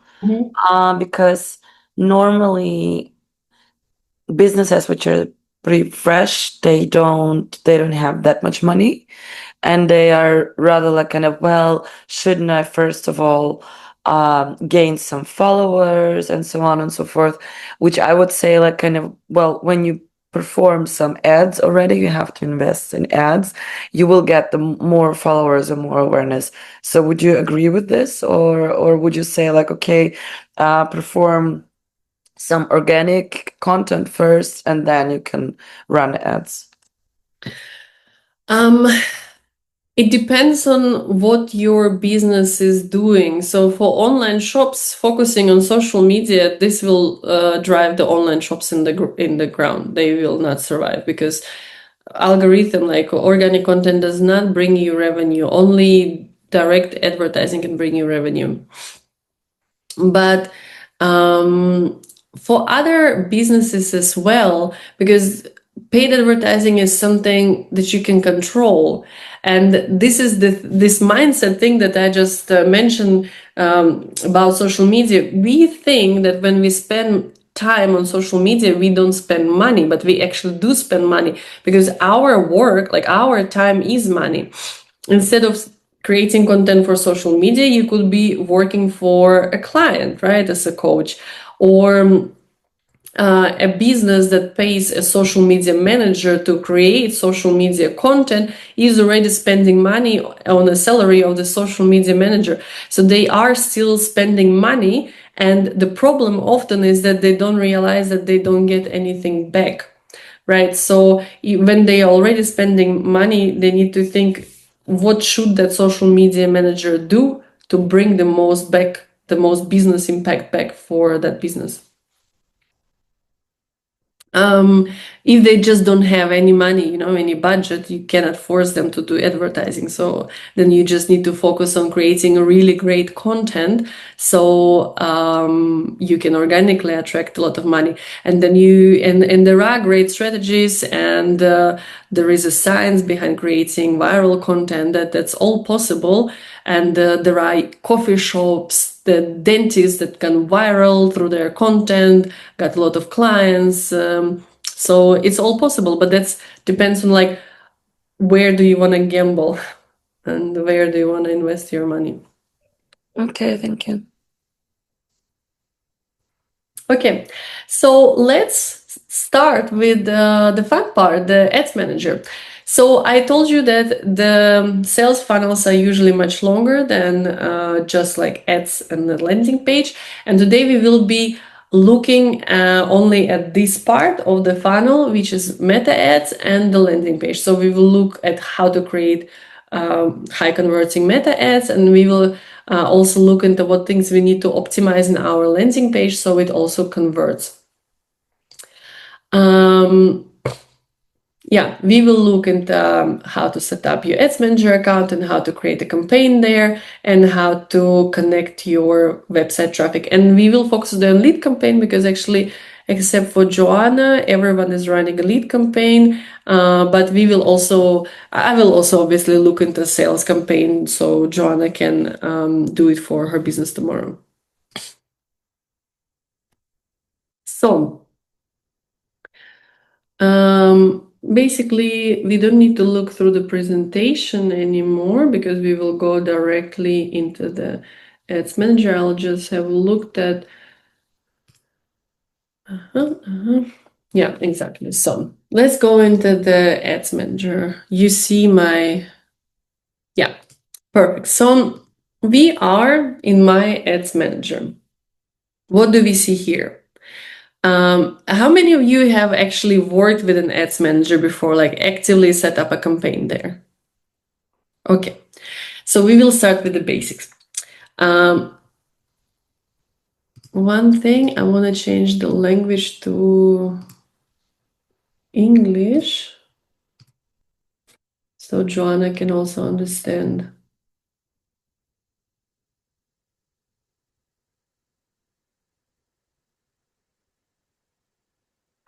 So in Ads Manager, we have three levels. We have a campaign level, ad set level, and an ad level. So for example, if we are creating a campaign, let's say we go with the lead campaign. So here would be a create campaign green button. We would choose our objective, lead. We discussed already all the objectives. Then we will go continue. Here, the question is what type of campaign we want to run. Do we want a tailored leads campaign or a manual leads campaign? So tailored leads campaign is a campaign where you will basically rely only on AI. And I wouldn't recommend you doing this when you're testing things because you want to have more control. If you're just relying on AI, you actually don't know what brought you the effects, like the results. But if you say, I don't care and I just want AI to do everything, you can go with this, of course. But I usually recommend start testing the test campaigns with the manual leads campaign. And once you have your winning ads, create a tailored leads campaign because you will know that your ads working, you will know that your landing page is working, and you will just be able to put your budget in there and let AI do the working. The biggest difference is if you create a manual leads campaign here are the three levels that I was talking about, the campaign level, the ad set level, and the ad level. If, however, you create a tailored leads campaign, and this is, by the way, the same for sales, because if you go with sales, it will okay, this one doesn't offer. Okay, so there is no tailored sales campaign, it's only for the leads. So if you create a tailored leads campaign, there will be only two levels, because basically in this case, Meta combines the top two levels So you have less control, and they basically define those things themselves. It's kind of faster to set up the tailored leads campaign, but we will go with the manual lead campaign. So the top level, the campaign level, is basically our why, because this is where we chose the objective. Then the ad set level is our who, because at the ad set level we will set up who will see our ads, and at the ad level this is our what, because this is where we will determine what will our audience see, like what kind of ads. So first, you always need to give a very good name to your campaign, because eventually, if you run a lot of campaigns, you will have this huge table, and you need to find and understand what kind of campaign it was, when, and what you were advertising. So I always recommend doing, like, for example, product name, target audience, or like what kind of targeting you're doing. Maybe if you're doing broad targeting and you're not setting up any kind of target audience, or just like Austria, then just indicate that. And then when, and finally the objective. So this way you will know what you're advertising for whom, when this was, and what was the objective. So for example, if you are promoting some, I don't know, spring collection, autumn collection on a Black Friday for women, and this is a sales campaign, all of this information would go in here, because next year you will advertise maybe the same thing, but it will be new year, and you'll need to be able to differentiate them. Then two options for the budget. So this is an important step here, where you decide what kind of budget you're going to select, whether it will be a campaign budget, so basically a budget that will be distributed from this highest level over everything that happens underneath. Because what I mean with this is that if you are, for example, running video ads and you're running image ads, you should not have the same ad set, because okay, how can I explain it so it's clear? Ad creatives, they will have different effect. Videos outperform videos in most of the cases.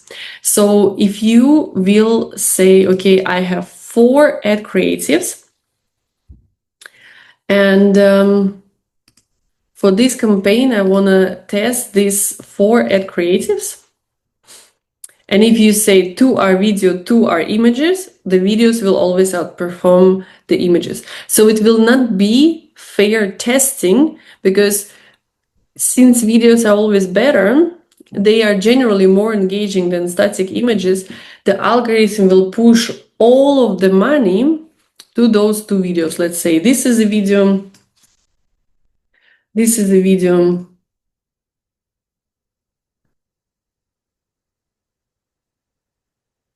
this is an image, and this is an image. So if you were to set up your campaign like this, all of the advertising money would go into these 2, and this would not even have a chance to get tested for their effectiveness. That doesn't mean that these images are not effective. It just means that these ones stop the scroll better and convince the people to click better.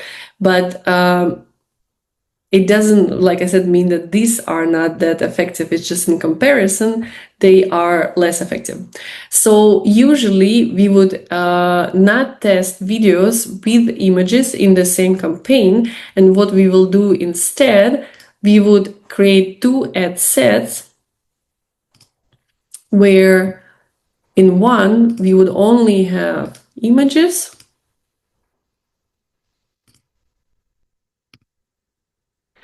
and in the other one we would only have videos. So what does it have to do with the budget? If this is your campaign setup, 2 ad sets, one testing the videos, one testing the images, you should not select campaign budget, because again, we will have the same situation as if you had videos and images under the same ad set, because the budget will be distributed all into this ad set, and this ad set will not get anything. But if you select the ad set budget, you will ensure that each of these ad sets gets equal amount of money, and the testing of the ad creatives is then fair. On the other hand, what you can also be testing is different target audiences. So for example, here in this ad set, you might be saying, like, for example, if I were to advertise this workshop, I could say, I want to target people interested in online advertising. And in this ad set, I want to target people interested in not online, new businesses, let's say businesses that just opened, because you can filter for people who just started their business. And I want to see, and then eventually, and then I would be testing the same thing. Let's say I would have 2 videos. This would be video 1, because we always test just one variable, right? Either we have one ad set testing different ad creatives, and ad creative is the variable, or in this case, our variable is the target audience, one interested in online advertising, other being a new business, but we are using the same ad creatives, right? So the ad variable in this case is the target audience. And exactly, so here I would also, in this campaign setup, I would also use the ad set budget, because I want these guys and these guys to get the same amount of budget, so that the testing is fair. Excuse me, can I ask you something? What is the difference between online advertising and new business? Because I don't get it, because new business are new companies, are new customers for me, and online advertising is just a channel. No, new businesses, what I meant here is, for example, somebody who just started their business. So it's not new customer for you. I was giving an example. Startups, for example, or something. Okay. If I were And online advertising, what would it be like? People who are interested in online advertising. So I was giving an example for my workshop. If I were to advertise my workshop, so I could set up online advertising as an interest. And so people who are interested in learning online advertising could. I see. Yeah. Thank you. And I could set up a new business as the behavior. So meaning that they just recently created a Facebook business page, and I could target them. And then I could see who are the people who would rather sign up for my workshop. And then if I see, for example, that online advertising brings me more results, I would just stop running ads for these new businesses and just focus on people interested in online advertising. Okay, thank you. Yeah, in this test setup, we use the ad set budget. When do we use the campaign budget?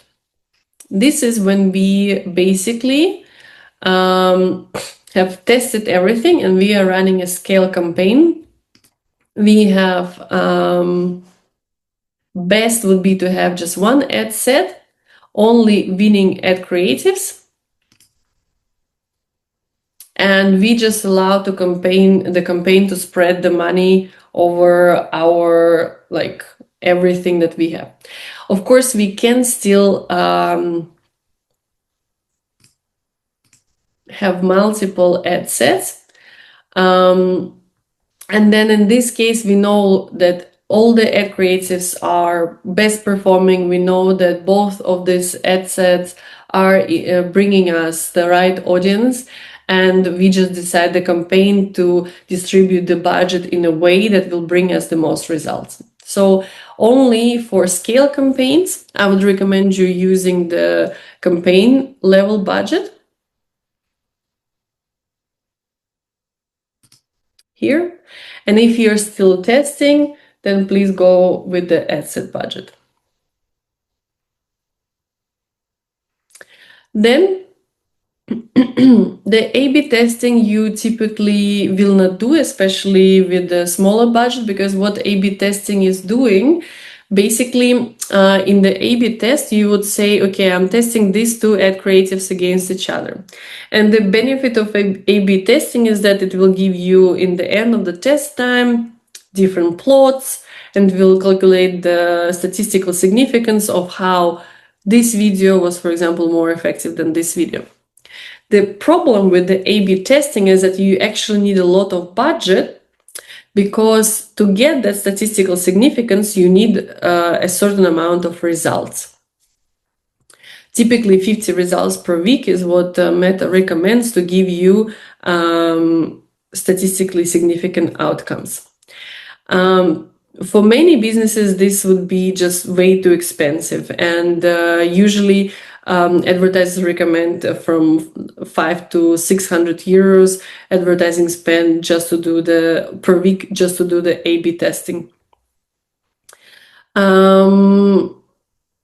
That is why you can test without the A/B test, because if you have less money for advertising and you run A/B test, the result will be not statistically significant. It will tell you this video did not perform better than this video. This will not give you anything. That will be quite useless. So that is why you can test on your own, because if you let it run for a week, you will see yourself the metrics that you need to know, right? You will see that, for example,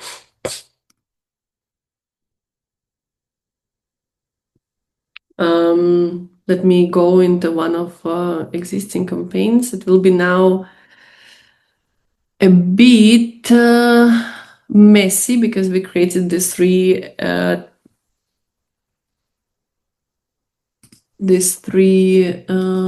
drafts.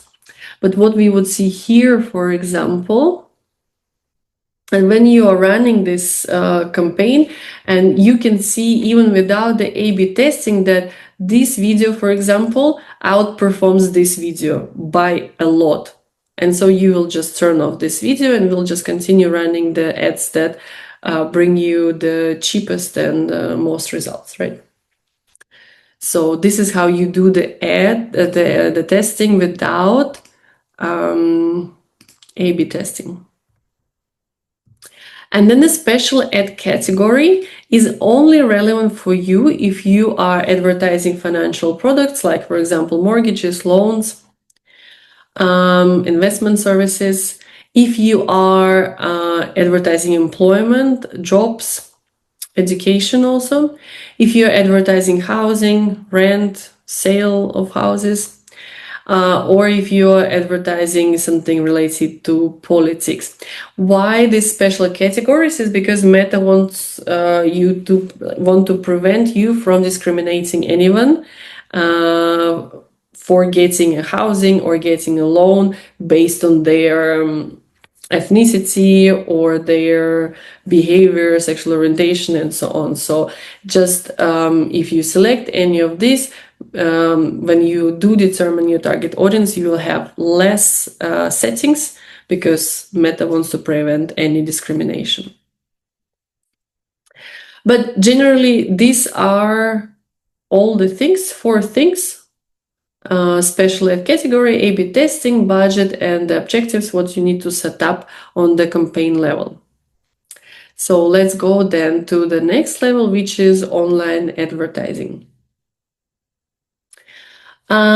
Here you should also give a clear ad set name. So if you only have one target audience, then just give the name of the target audience. If you're testing several target audiences, then make sure you differentiate them clearly here. if you're testing ad creatives, and for example, this ad set is for videos and this ad set is for images, then also add in here that you add in here that you are testing videos, for example.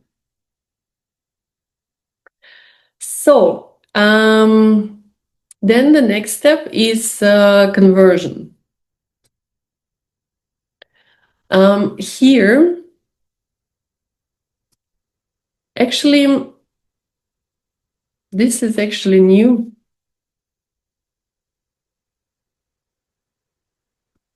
So the point with meta advertising is that you have to be on top of it all the time, because things change very fast. And what did just happen? And they add constantly new settings, and you need to make sure that you are up to date. So I was teaching this just recently, and now I have a new, look, now it looks completely different. So it was some sort of bug, don't worry. But I need to read this thing, value rules, because actually this is a new thing. No, I know what it is again. So the first thing in the ad set level, what we are setting up is where our people are converting. So usually it is on our website, but like we mentioned, there are also instant forms where people can convert, or Messenger if you are doing a lot of texting, Instagram, WhatsApp, calls. This is really up to you. Depends on your sales funnel. But we take here the website, and then the next step is the performance goal. What do we want to optimize for? For leads, it is usually maximizing the number of conversion or maximizing the value of conversion. What that means? For example, if we go to my website, and if we go to the workshop page, people who sign up here, this could be just one lead. But I could also say that this lead is worth 189 euros, because this is how much the workshop costs. So then there will be two possibilities how algorithm is optimizing. Either for the number of conversions, showing ads to people most likely to take a specific action on your website, so submit that form, or maximizing value of conversions, so showing ads to people most likely to generate higher value for your business. Usually for leads, you want to get more conversions, especially if you're offering something for free. You just need as many email addresses as possible. Then the next step is selecting your data set. Data set is a new word for pixel. I don't know why Meta switched from pixel to dataset, but now this is how it's called. And if you have set up your pixel, if you have set up your conversions API, and I will show you how to do this, you will have your website pixel dataset. I, for example, also have a data set for Eventbrite, because I also advertise sometimes events on the Eventbrite. And so if I were, and this is also a website, so here the conversion org would still, location would still be a website. Just the data set will be either my website or the Eventbrite, depending on what I'm advertising. And if you want to create a pixel, we will go through creating a pixel. Okay. Show you how to do this. For example, for Joanna, she will most likely have the Meetup as the pixel here, because she's selling her event on the Meetup. And so you select your pixel, and then you need to select the conversion event. And you have here different possibilities. You can have custom conversion events. So for example, this complete registration, or standard ones like lead, subscribe, view category. Or for example, this is a custom conversion, free call booked. I have created it for my website because if somebody fills out this form and ends up on a thank you page, everyone who ends up on the thank you page is somebody who has booked a free call with me. And so I set up this as the custom conversion event. And if I select this one, the algorithm will try to optimize for as many free calls booked as possible. But if I just go, for example, for a purchase, it's not possible, as you see, because this is a lead campaign. But if it was a sales campaign, I would obviously select a purchase. The only time when you would not select a purchase, but you would select, for example, add to cart or initiate checkout, is actually when you're testing, because you want to get as many results as possible.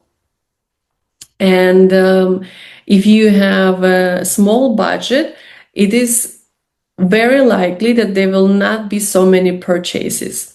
And so the algorithm will have difficulty optimizing the delivery of your ads. But if you choose, for example, add to cart, this is 2 steps before the purchase was completed, because first people will add to cart, then they will initiate the checkout, and then they will purchase. So if you optimize for the 2 steps before the purchase, you increase the amount of people who will add to cart, because not everyone who adds to cart will purchase the product. Unfortunately, there are a lot of abandoned carts. But it will help your ad delivery, because the ads will be shown to more people that are potentially interested in adding your product to cart and then completing the purchase. The problem here, still, there is always a risk that you end up running into people who just add to cart and don't buy anything. But for e-commerce businesses who are just starting out, this would be a better strategy than going directly with the purchases. But all of these are standard events, and if you want custom events, you can set them up, and I'll show you how to do that. So I would just select lead. Basically, for me, a lead is again, anyone who submitted this form would be a lead, and only after they have paid, they have completed for purchase. But I am here also collecting emails and information, because I have an automation that if people signed up but did not pay, my email automation will check for that and will send reminders to people who signed up and didn't pay, reminding to pay. So this way, I increase the number of email addresses that I capture. And this is also cheaper for me to advertise for this. In other example, for example, if we go for some of my strategic freebies, let's say like this free checklist, this submit would also be a lead. But I could also create a custom conversion that would say download of a freebie.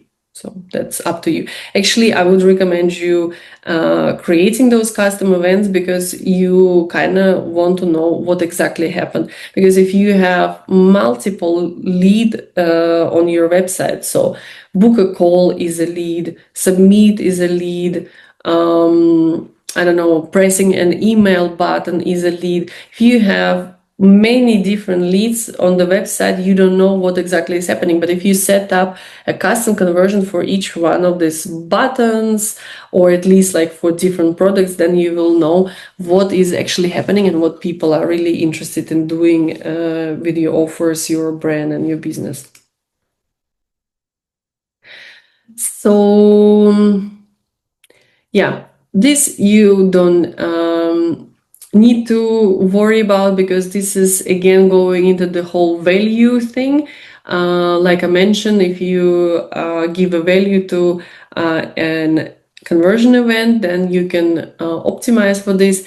But I mean, if you're doing sales, that's not a bad strategy, but usually it makes it more complicated. So if you just keep this setup, it's enough.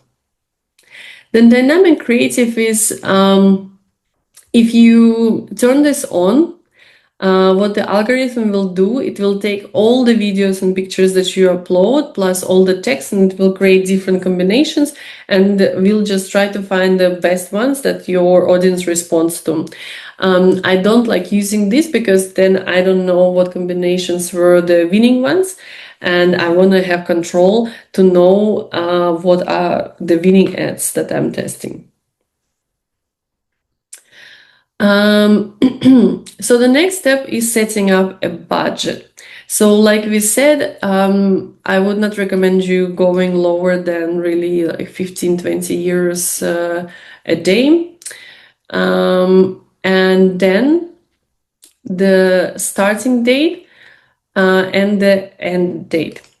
So end date, I also would not recommend you to do, because if you set up an end date, you risk running into a problem that your campaign has finished running and it's closed and you cannot do any more changes. And typically you don't want to end a test campaign, for example, but even a scale campaign, because you can always just turn off campaigns.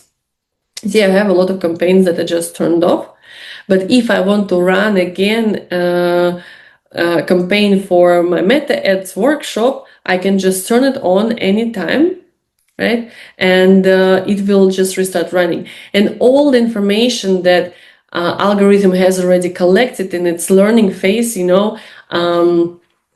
all the testing, all the information about the target audience, it will be preserved in your campaign. But if you set an end date, the campaign will run out and all the information will be stored there and you will not be able to access it. And basically this campaign will be in the past and that's it. You will not be able to use it again. Mm-hmm. One question, and if I duplicate the campaign in a while, in some time. Duplicates it. The information will not be duplicated. Will not be duplicated, yeah? And No. all settings and all learning phase. Okay. The settings will be duplicated, yes, but the information that the algorithm has collected will not be duplicated. Okay. It means when I have so once 2 months, so for volunteers event to get to know them, it's better to set up once and just to get off when I see that I collected enough number of volunteers for this event, and then set it again. Exactly. And I can change visuals if I have another date for the event, and exactly, adapt the information in the ad. Exactly. So all of the information will be stored in the ad set level, but you can keep adding visuals here if you have new dates. Or, for example, you can also indicate the dates just in the text, in the primary text. So not on the visual, but just in the text or on the landing page. And then in that case, people will be deciding to sign up or not based on the information on the landing page, but the ad will remain the same. So it means you just turn it on and off, right? Yeah. Whenever you feel like, and you continue when you want to get to know something, you continue. Yes, exactly. There are two types of budget. You have daily budget and you have lifetime budget. So lifetime budget is where you will have to put an end date, because lifetime budget is if you say, for example, I have for this whole campaign 1,000 euros, and then what will you will need to set up the starting date, the end date, and what the algorithm will do, it will just like distribute the budget based on the days when you have most And for example, when people are most active, let's say during the week, that's when algorithm will spend more money, and on the weekend, the algorithm will spend less money. You can even set up that schedule.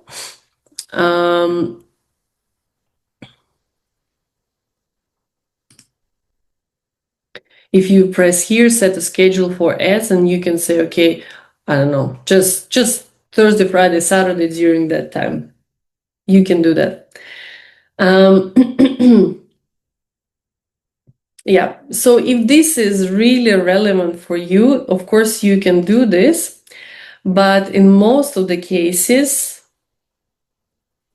sorry,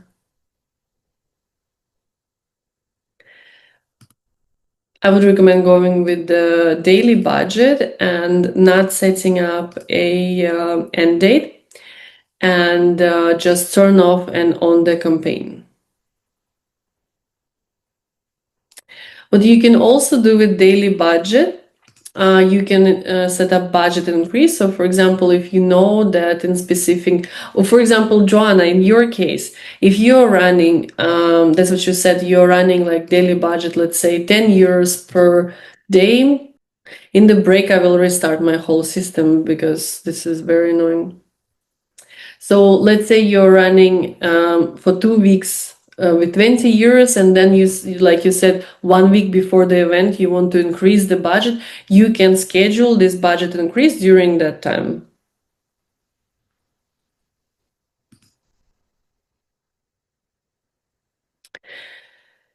And now we come to the target audience. So whom are we targeting with our ads?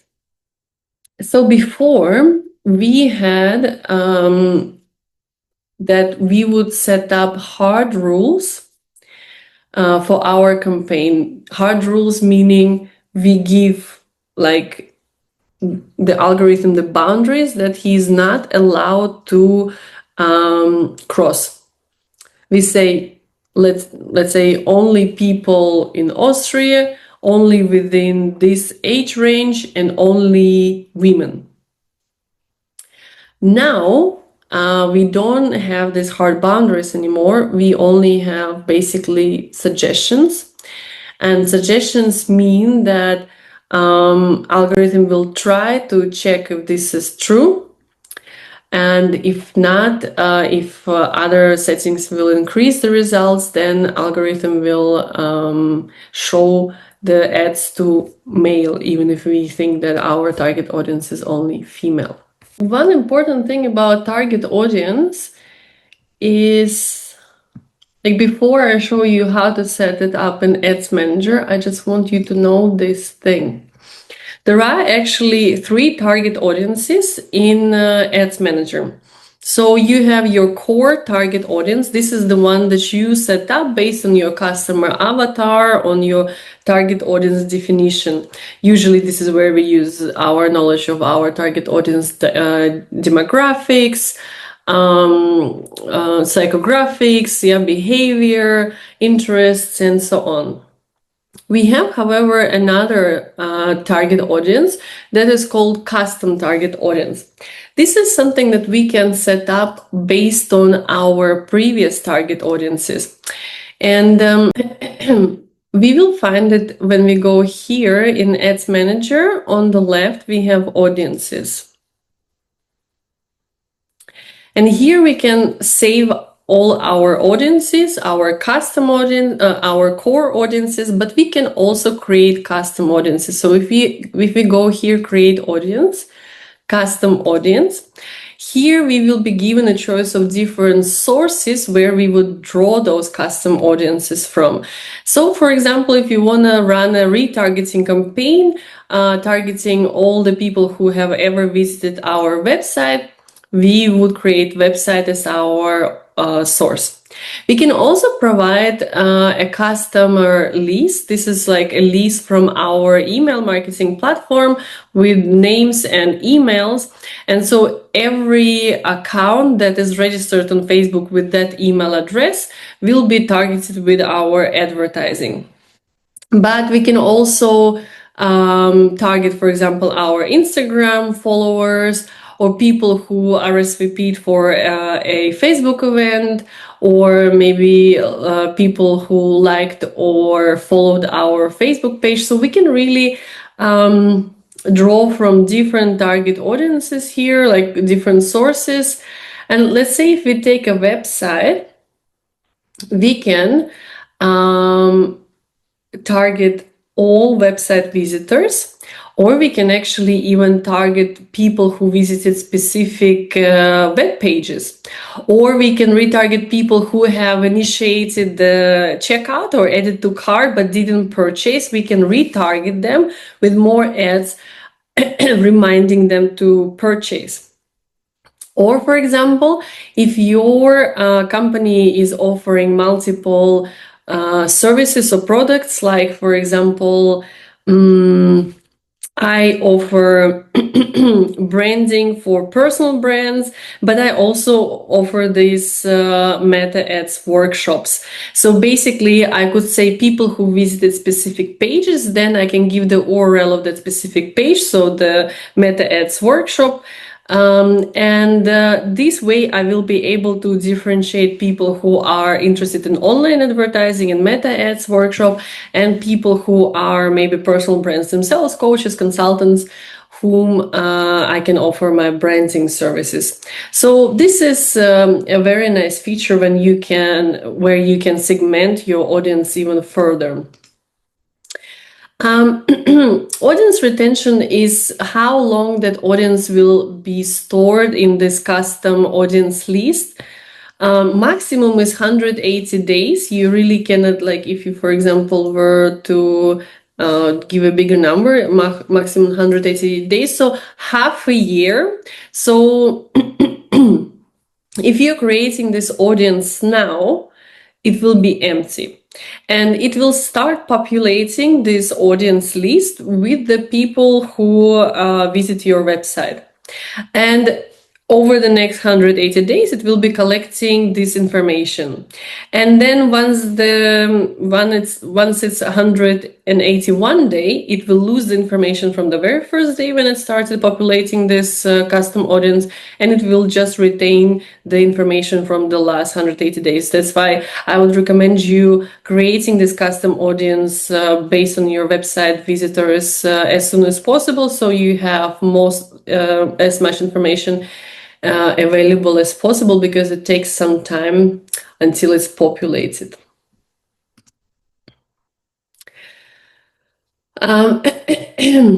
Another audience that you can create is a lookalike audience.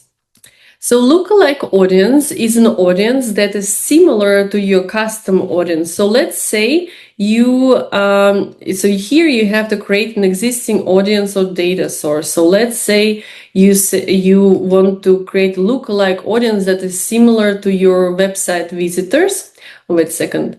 I don't want to create a new one. How are they called? All website. So this is my custom audience that already exists. These are all website visitors that I am collecting. And so this is, so now I'm creating a lookalike audience that is similar to the website visitors who once visited my website.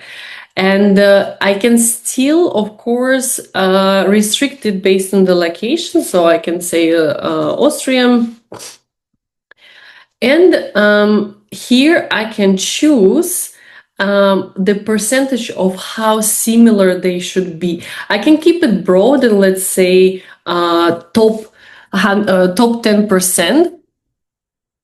So it will be like 1% are the ones who are like very, very similar. 10% are the ones who are kind of similar. But this is like really the minimum that you can go in the similarity. So if you go with 10%, it creates a broader audience. And if you go, obviously you also see this reflected in the estimated reach. And if you go with a fewer percentage, it decreases.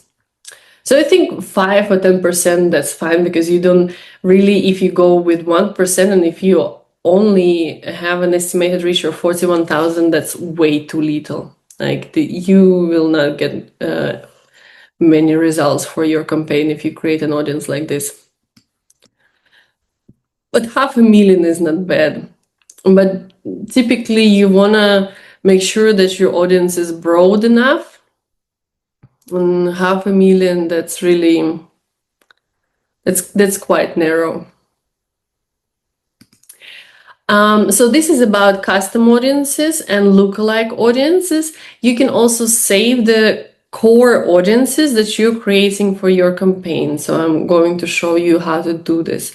So if we return to the campaign that we were working with, I'll just delete this ad set that we don't need. And so we were on the ad set level. We set up all of these things, and we were at the audience controls. So here, if we already have some saved audiences, we can find them here. Otherwise, the only audience control that we have at the moment is location. So these are the hard rules that I meant. So if we say only Austria, then it will only show ads to Austria. It will not show ads to Germany, of course, even if it might improve the results. What else you can select here? Minimum age, but this makes very little effect, because basically the minimal age is from 18 to 25. That's a very small variation.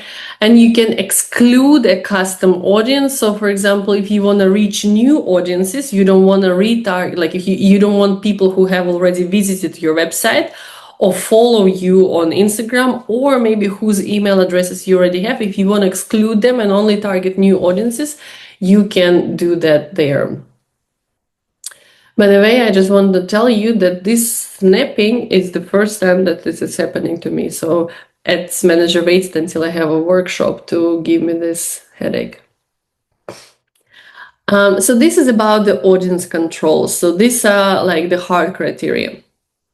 Advantage Plus audience, this is basically AI managed audience, and everything that we give here, like you see, audience suggestions are really just suggestions. They are optional. The algorithm doesn't even need them from you, because the algorithm will find the better audience that's suitable for our offer. So if we press here, and if we do want to add some audience suggestions, we can also search for a custom audience. So for example, if we want to make sure that algorithm includes our website visitors, for example, we can find them here. We can also set here an age range. So from to. We can also set here genders. And here we can also set the detailed targeting if we want to target people based on interests and behavior and so on. So, like, for example, if somebody has speaker as a job title or video creator as a job title, like you can really search for a lot. Maybe there are even volunteers. Tiering, yeah, interests, so you can select that. But as I already mentioned, these are just suggestions, so this will give the algorithm a starting point, and it will just continue then looking for what brings you the most results. If you, however, want to set really hard rules, if you say, no, my brand is only for women and I don't want the algorithm to waste any advertising budget on men, you can see this blue link that says switch to original audience options.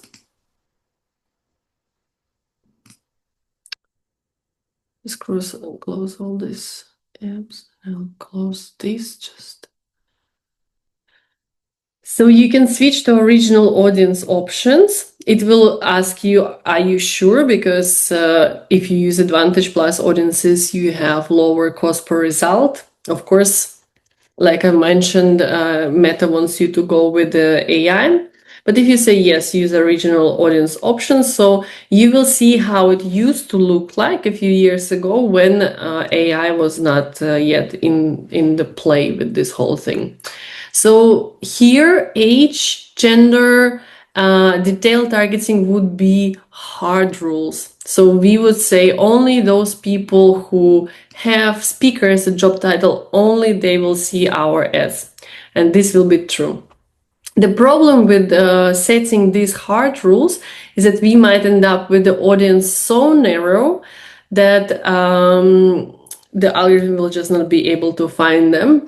And typically here, what it says is that broad audiences can improve performance and reach more people.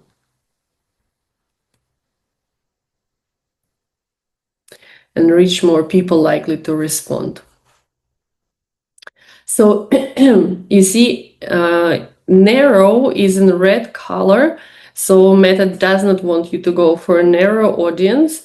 Yellow is okay, and broad is good. So I think it's like around 2 million where it says it's broad, and it's a good number of people.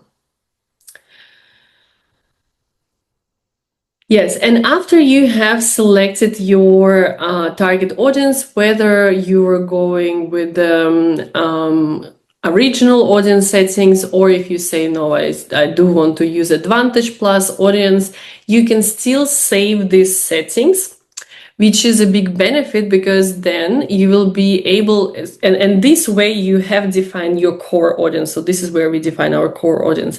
And if you save it, it will be listed as audiences here. And that's good because when you run the next campaign and you want to target again the same core audience, the information will be saved in that list. So you will not lose this information that the algorithm collected through this campaign about your target audience. So that's a good thing. One question. Mm-hmm. But you said that only 180 days the information collected for this custom audience. For the custom, yes. And what we are doing here when we are setting up the audience here, this is a core audience. It's core audience. It doesn't matter that last campaign was. I don't know anything about the time limit of the core audience. I don't think there is such, but I will check that information if there is a time audience of how long the core audience can be stored, but I've never heard of a time limit. And the custom audience has the time limit because otherwise probably there would be just so information collected over time that Meta would need even more servers.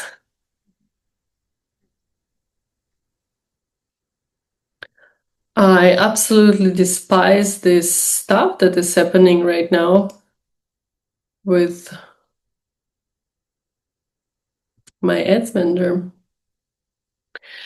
So, and after we have set up our audience, and just to make sure you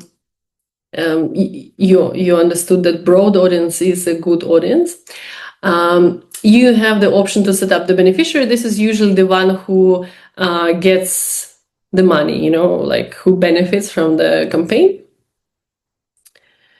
And the placement is where you want your ads to be shown.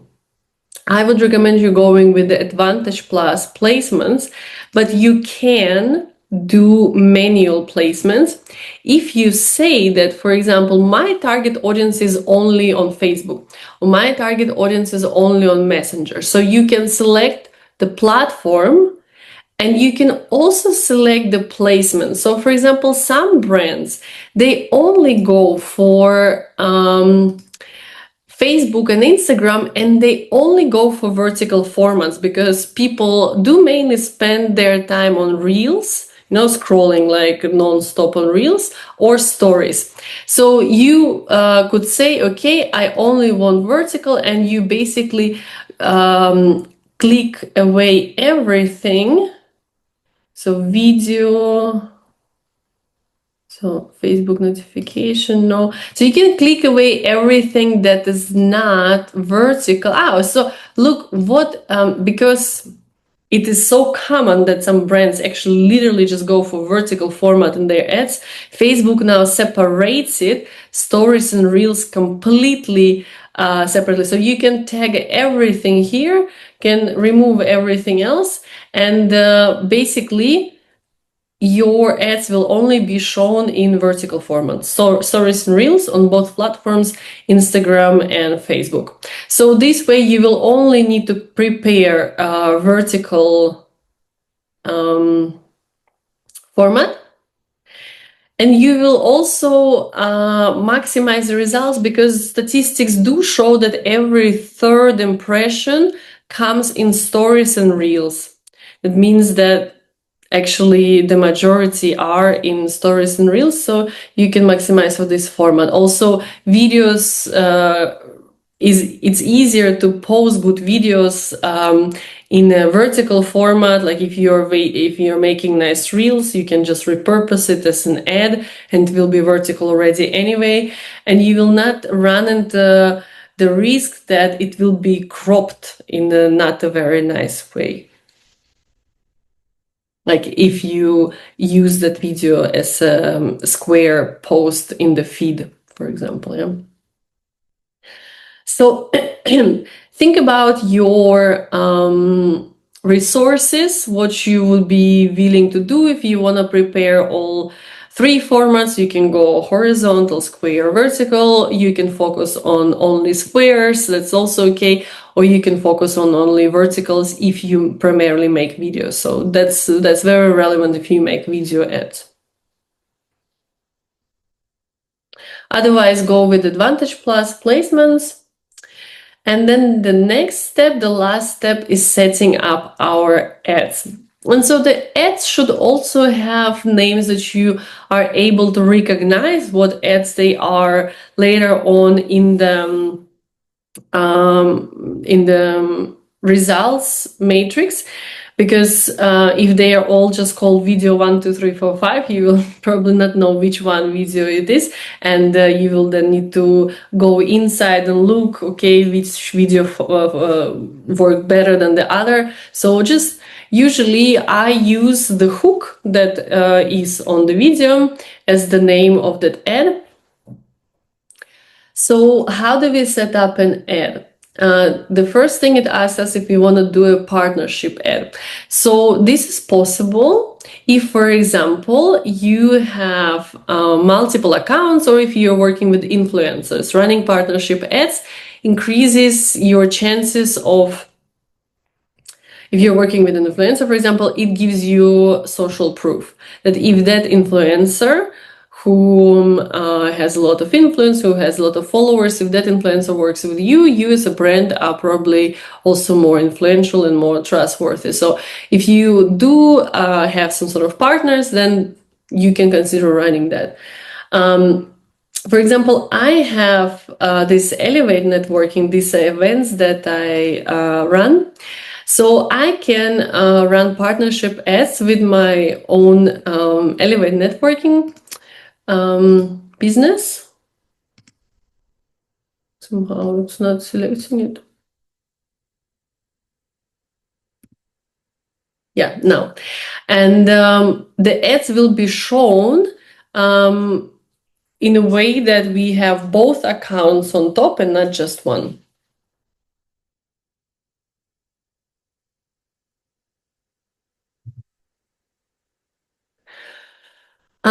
Then we need to obviously select what account we want to use to run our ads. So for example, if you're managing multiple accounts, you need to make sure that you're running ads from the correct Facebook page. I could run from this account the ads on multiple pages. The same for Instagram. No, Instagram account is only one, so it's really only the Facebook pages. And then if you have a Threads profile, you can also add this one here. A cool thing that Meta added just recently is this branding thing, and you can really add your colors, your logo here, your tone, visual style, even your font. Why that's so great? Because when, let me give you an example. If I'm now going to upload some sort of add. So for example, if I take this video, so especially I think here, yes. So you see, this is a stories view. And if we do define our branding, where was it? I don't see it anymore. Well, so when we do define our branding, this would be in our font. It will even be in our colors, which is cool because then everything kind of comes together. And if we define our voice and because when we write our primary text, Meta suggests a few AI-based text variations. So if we do define our voice in the brand kit, then AI will propose text that match our tone of voice and style. So that's kind of cool. So then we come to the setting up an ad. We can create an ad, so we can upload a new video or image, or we can use an existing post. So let's say now I checked use an existing post, and then I go select post, and I can just take the one that was maybe good as an organic post, and I can just select that one. I can do that from Instagram, or I can do that from the Facebook, even partner content. So if I ever post on both accounts, this like collaboration posts, I can also select it from the partner. And so if I want to use, for example, this post as ad, I can just select it, continue. Sometimes if it's a video, it might not allow you to do this because if you are using copyrighted music, you cannot use it as an ad because of the copyright reasons. So not every video will you be allowed to use as an ad. The disadvantage of selecting your existing post as an ad is that the primary text, you cannot change it anymore. So whatever you used as the caption will be your primary text. I observed my insights last month and saw that when I push already existing posts, so the insights go down. That's why we had a call with Meta support, and they advised us actually to download every time to create a new post. Doesn't matter whether you have already the same organic. What do you think? Do you see this trend as well? I didn't quite hear what happens when you boost the post. Do you hear now? So when I boost existing post, then I see the whole insights for the whole month, and I see every time. So Reichweite impression impressions go down, and that's why it was recommended to download every time the post, not to boost the existing one. And then I exactly saw at the end of the month that I have a stable growth for my impressions. Interesting. I've never experienced that because usually if I typically don't boost anything, but usually you can differentiate between organic results and the paid results, right? So I've never had that organic results are affected negatively if I boost some posts. I've never had an experience like that. At least we observed such trends, and it was really strange. And now it's going. I see exactly organic, and I see paid. They go all the time. They grow. It's a stable way, but of course it costs much money not to push existing posts, but much time. I mean, but always download. Yeah. Yeah. The advantage of using existing posts is that people will be able also to see the likes and the comments that are already under this post, and it also serves as a social proof, if there are a lot of likes. And if you upload it, then it will appear with nothing at first. So this is also the reason why I try to create ads that I can reuse multiple times, or like also in the future, because if you run it for a month, these ads will collect a certain amount of likes, maybe questions, and especially questions are great because if somebody asks something and you can answer, then people who will see these ads again and might have the same questions, that there will be basically like an FAQ already there. So that's very valuable.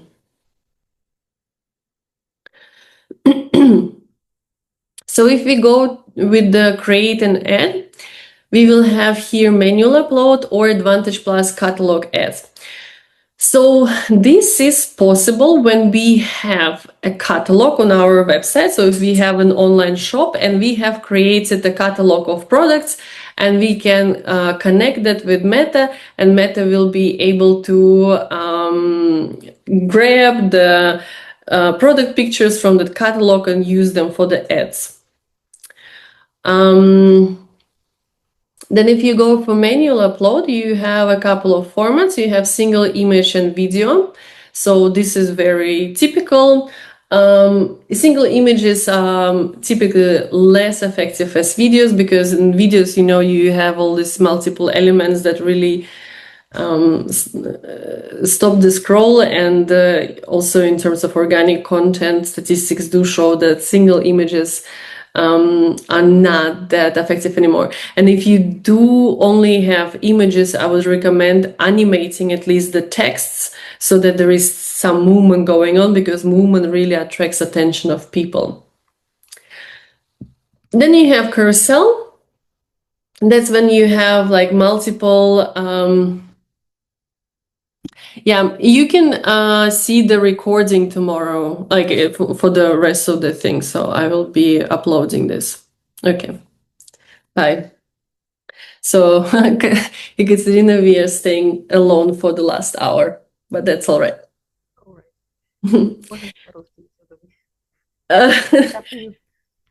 That will be difficult because I don't know any of these words in Russian. No problem. We can continue. And carousel, this is when like you have a typical carousel also on Instagram, like when you are taking let's say this, and you have multiple images. The benefit here is that you can create a separate headline for each slide, and even a separate link for each slide, so they would be leading to different pages. So this is something interesting or required, so this is possible. And then a collection is maybe what you've seen from stores, and I will go back to our presentation and I will show you an example. So for example, Zalando also, I constantly see those ads from Zalando where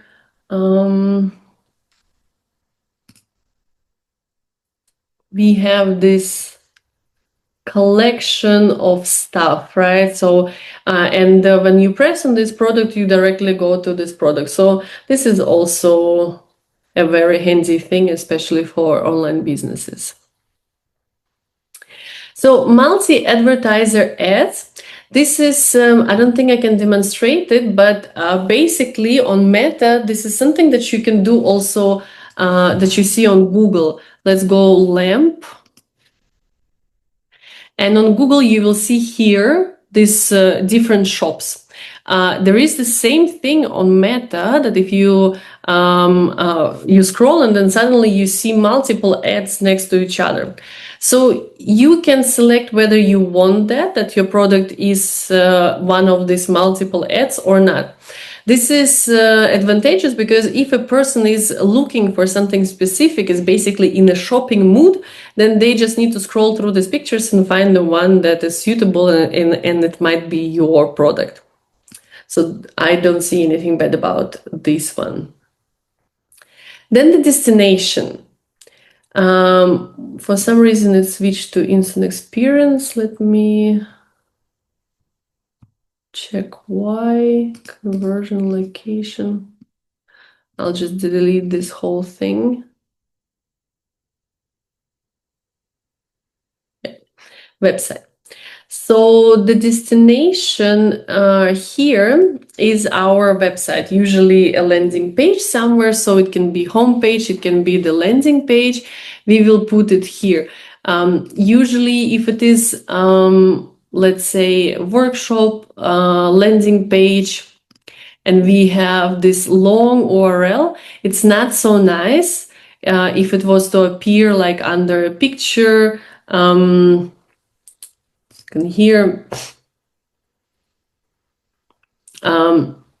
we don't want this long URL to appear here. That's why there is a possibility to use display link, and we can only put this shorter version so that it's really only our domain that is shown here. Then we have browser add-ons. Those are typically like additional buttons that people can click. I usually don't recommend it because if you have too many options going on that people need to choose from, they might choose the wrong one and not the one that actually brings you the business impact that you were going for. So you can, of course, add additionally a phone call and like a phone number, and they can call you. But typically, I wouldn't recommend you adding any additional buttons, and just go with the main button that leads to the sign up form, for example, for an event.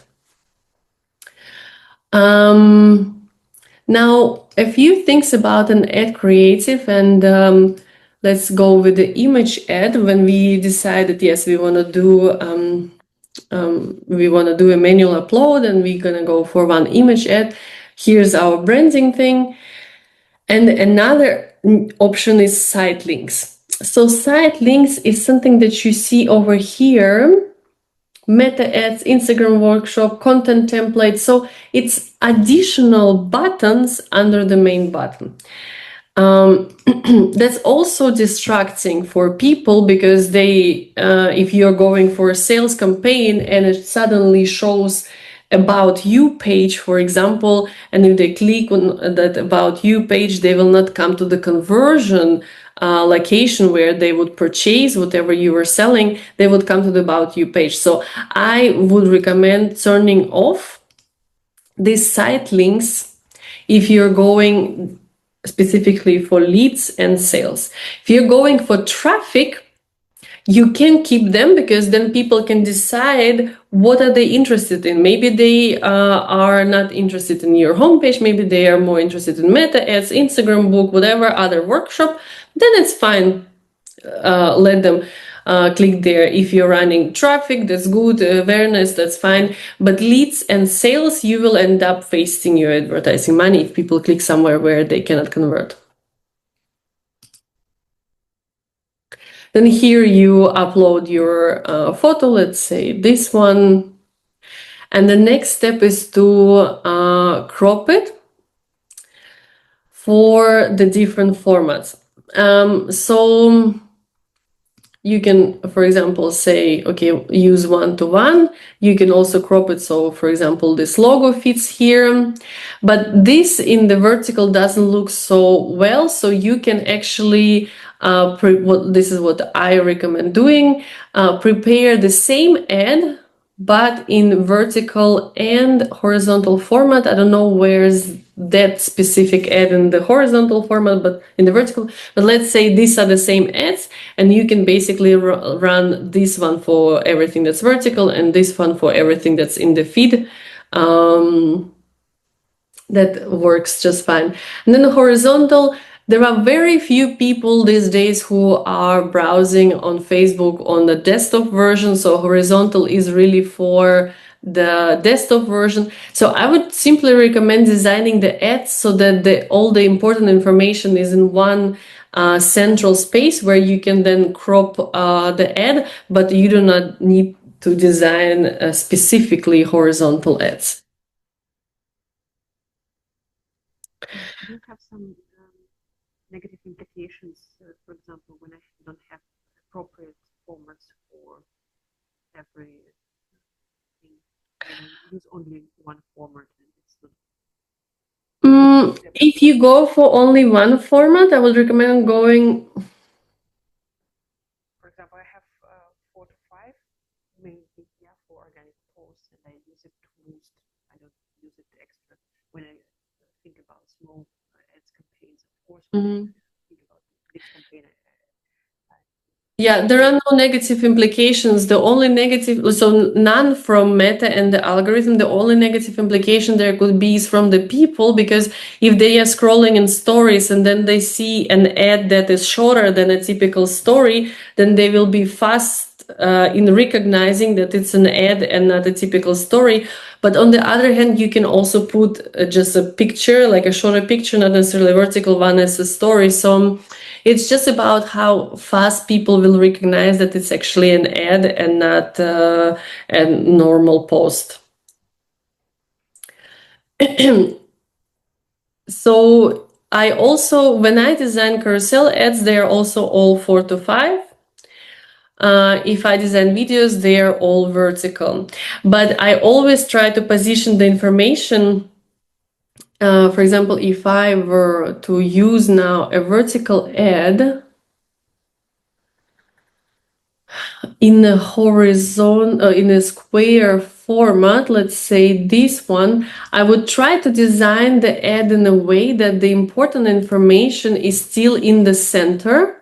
So I can crop it like this and people can still read what it is that I am offering.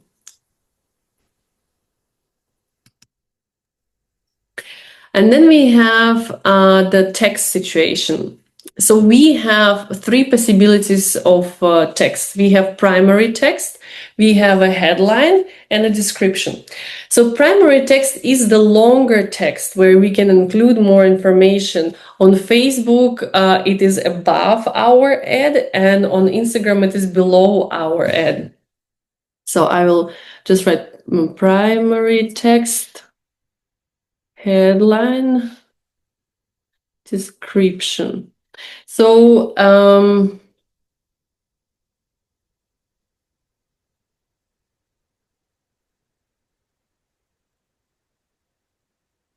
this is just our brand kit again, so where we can set it up. So for example, here for your understanding, so the primary text is above over here because we are seeing a Facebook example. The headline is this bold text over here, and description is this gray text down here.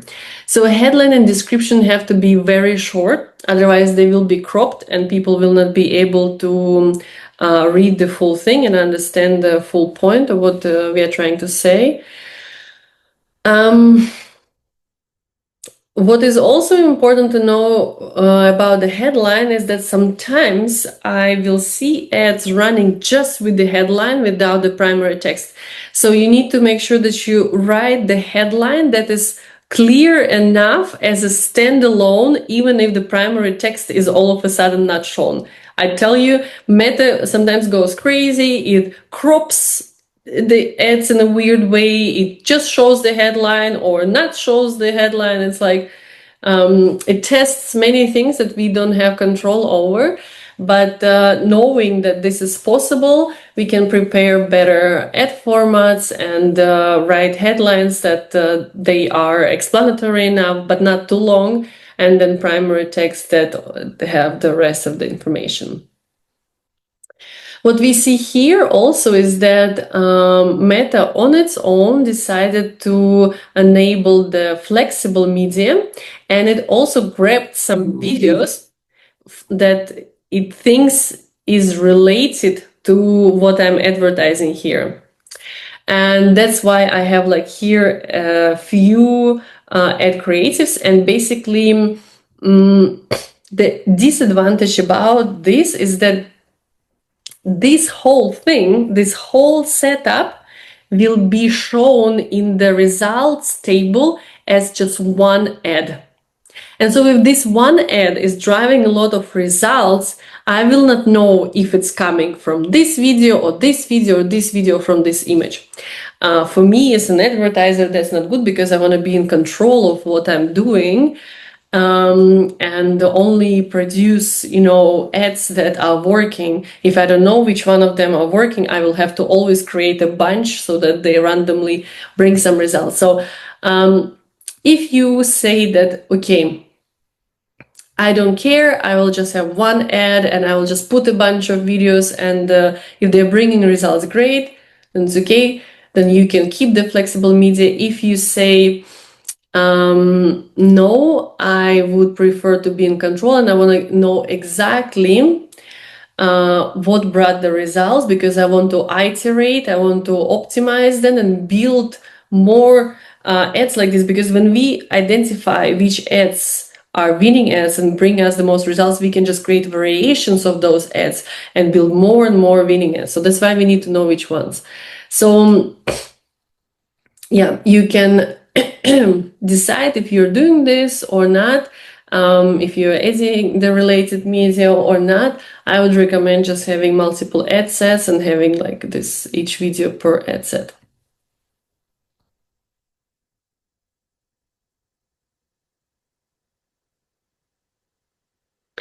Again, here we have an opportunity to define our texts. We can also, the same as with the related media, we can create different text versions.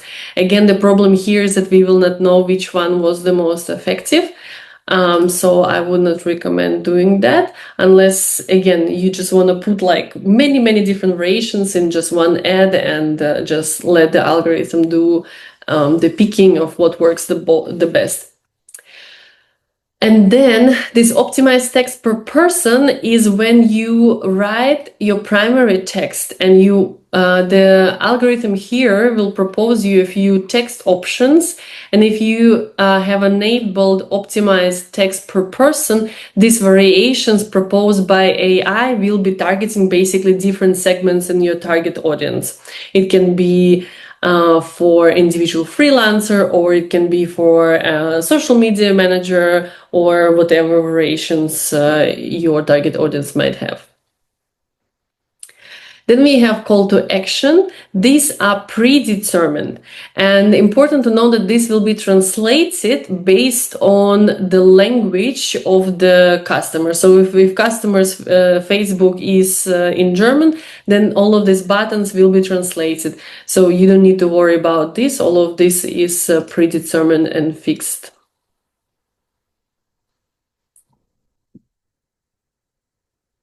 Then languages. You can choose to have automatic translations of your texts. I wouldn't really recommend it because you don't know how well they're translating it. And if your target audience, like, you need to know in which language your target audience is speaking.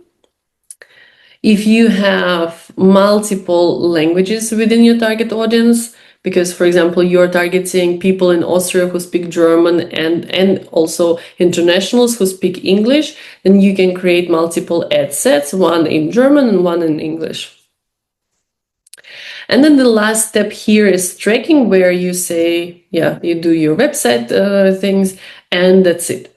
And then you publish. So we have set up the whole campaign, and when you publish, the campaign will undergo a review period, because obviously there are certain regulations that you are allowed or not allowed to do when you run ads. So they cannot be discriminatory, there cannot be any sexual content, there cannot be any shocking content that might mentally harm somebody or emotionally harm somebody. They will also check that your ads correspond to your landing page, that there are no discrepancies. And after the checking period is over, your ads will start running. It typically takes from a few minutes sometimes to maybe an hour to get the ads checked by the algorithm. Yeah, so this is to the setup of the campaign. Before we go further into questions, I just want to see that I mentioned everything about setting up the campaign. Budget we discussed, target audience we discussed. Okay, next step would be tracking. Okay, so do you have any questions to how to set up a campaign like this? Now I think the moment is more or less clear. We also use, I know, different URL parameters, but I don't understand exactly how does it work. See here. You used what different? URL. URL. Yeah.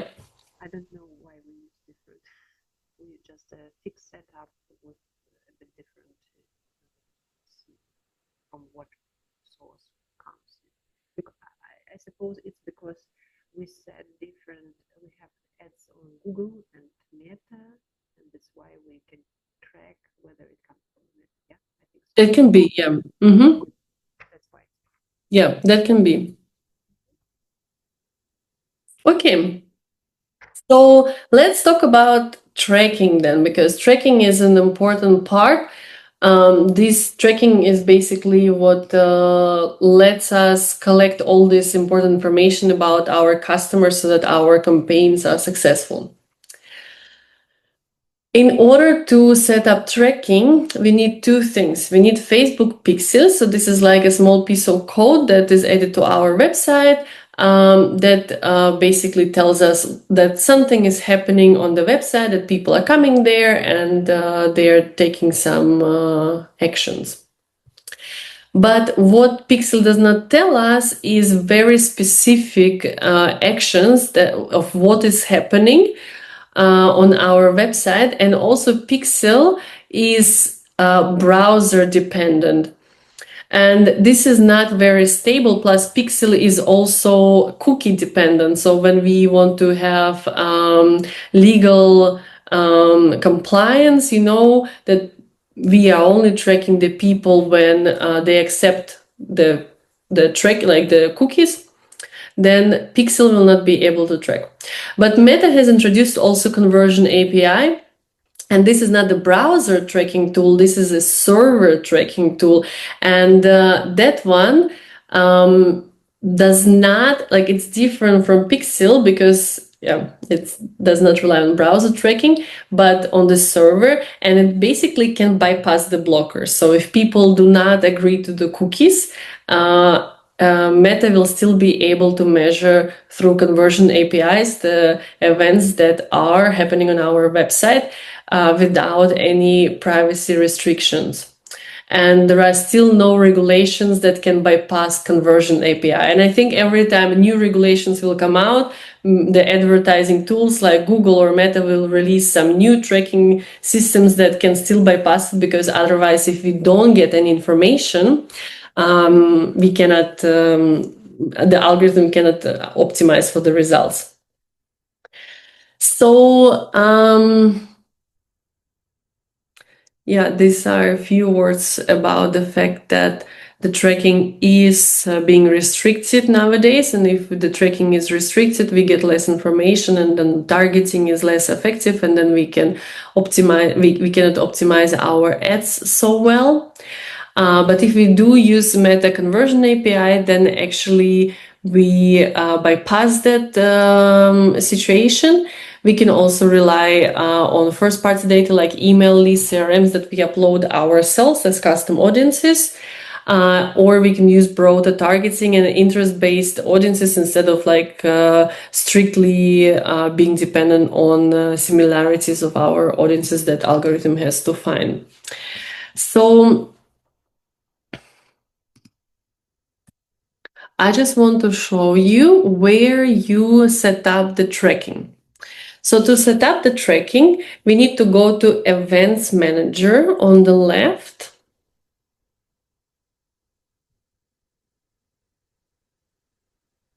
Here, for example, I see 2 pixels that I already have. It's my website pixel and Eventbrite pixel. And I see all of the events that have been received in the last, so in this period, so like about a month. And if I go to data sources over here, and if I select my website pixel, for example, I can see a concrete plot of how the events are, like what events are taking place. Here are all the events that I have defined on my website, including if I have any custom conversions, they would also appear here. So how do I set up a pixel? So you can go here through connected data. You can only create one data set per account. Okay, so since I already created one website, it doesn't allow me to. But if you don't have a pixel connected to a data set, you would be able to press here. When you click next, you would basically need to give the name to this pixel, and that's it. And it will already appear here in the list of your pixels with the ID. But that wouldn't mean that it's connected to your website, because in order to connect it to your website, you need to either put that code of the pixel on your website in the header, or you need to connect it through a plugin. So for example, I connected through plugins because I work with WordPress websites. So I go to the back end of my website. I use a plugin, I think it's called Facebook for WooCommerce. And in that plugin, I just give the pixel ID. It finds my pixel, automatically connects, and that's it. And I don't have to do anything anymore. Yeah, you can also do this through the code. The only problem with putting the code, the pixel code, in the header of your website is that I just don't know how do you connect the tracking to the cookies. Because if you work with the plugin, you can set up in the plugin, depending on the plugin, whether it activates the pixel right away or only when people accept the tracking cookies. And if you put it in the header, I think it's always active, then it's a bit of a privacy issue. So then how do you set up all of these events? Because of course, when you just create a pixel, you will get this graph of total events, but you will not get all of this information of every single thing that's happening on your website. So in order to set this up, you will need to go to settings. And you will need to scroll down to find event setup, open event setup tool. And so when you press here, and it will ask you to give your website. You can give either your full website URL or of a specific landing page. And then you will come to that landing page and you will have this window here where you can define every single button and every single URL. It's important to deactivate the ad blocker, because if the ad blocker is on, it will block this window and you will not be able to see the setup window and set up your event. So deactivate the ad blocker. When it's deactivated, basically what do we see here? We see that every single button on my website has this green hook, because every single button now has a meaning. I said that this button means a potential lead, yeah, so somebody who might be interested in my workshop. And then when I scroll down to this form, I define that this button means complete registration. So somebody who has signed up for the workshop. And then, for example, if I were to run a campaign for this workshop, I would select a lead campaign and it would be tracking complete registration as the event that I want to optimize for. So just to demonstrate it to you again what I mean.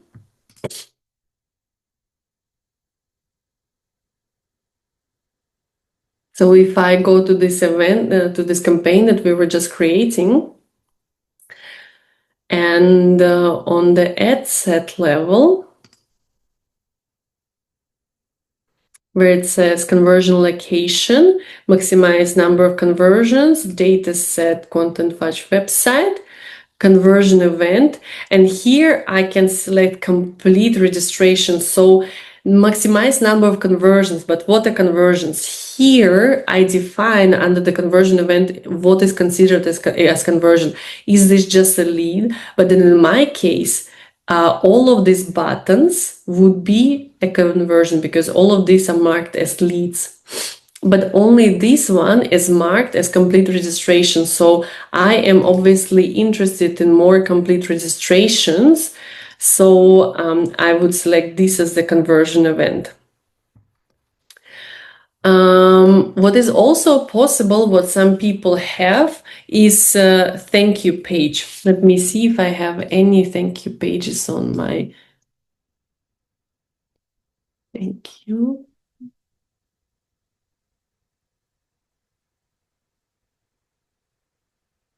Yeah, so I have a thank you page. So when somebody buys my book, they are thrown to this thank you page.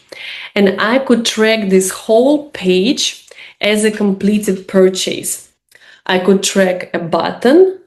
So for example, somebody goes to the shop and says, yes, proceed to checkout. This button is probably initiate checkout. So this is this button. Then if I press this button, I'm then thrown into the checkout page. And if somebody presses place order, purchase. So this is a purchase. But these are just buttons. I could also, like I mentioned, track an URL. So if I were to track that thank you page,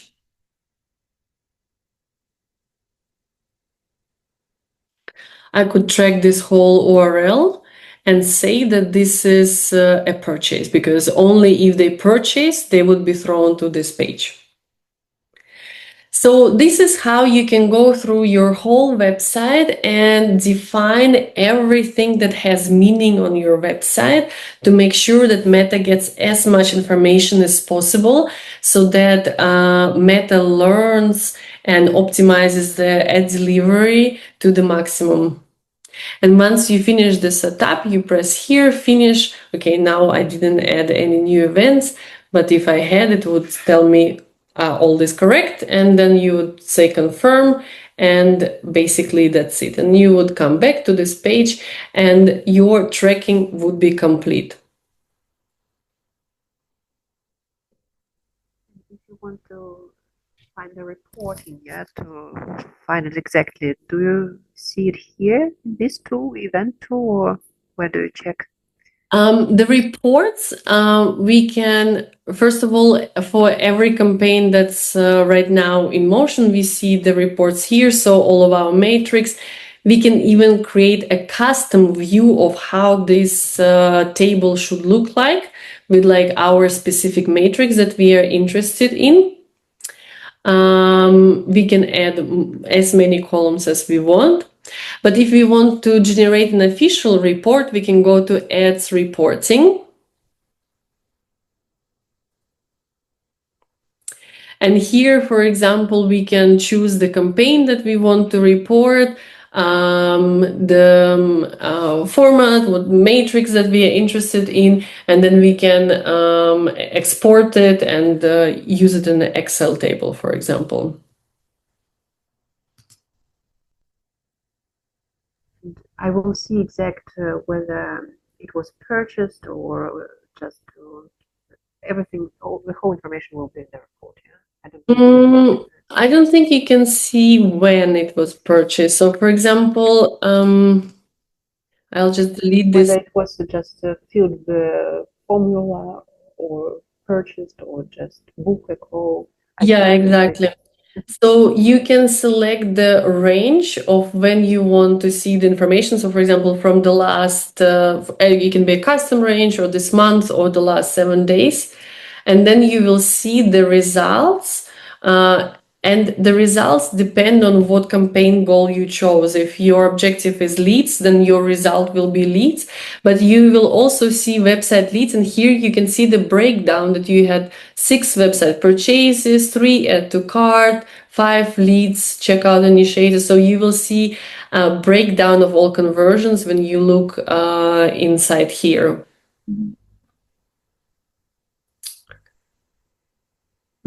So let me have a look. Tracking. Yeah, so actually, we are pretty much done for today because I want to go through the ad creatives tomorrow. And then we will be creating we will be looking into your ads manager and setting up your campaign. So for tomorrow, I would recommend you that you put together everything that you need for the future campaigns that you want to create. Because what I encountered very often is that when I explain the theory, people don't have questions, but as soon as they start working with their own ads manager, they don't know anymore where to click. Also, sometimes ads manager looks different for you than it looks for me, so often I need to look inside. So just maybe plan if the campaigns that you want to run, and tomorrow we will set up a campaign together, and while you're setting up, if you have questions, I will be able to look and answer. What I've also seen is that, for example, if you have problems with the payment, go to your ads manager and see that the billing and everything is fine. Because if the billing is not fine, okay, now it asks me to verify my account. I'll do this later. But if the billing is not fine, then it will not allow you to do certain functions. So, for example, this button will be frozen. This green button will be frozen. Also, this button where we create the custom audience will also be frozen. So in order to be able to work tomorrow, just make sure that everything is fine in the ads manager.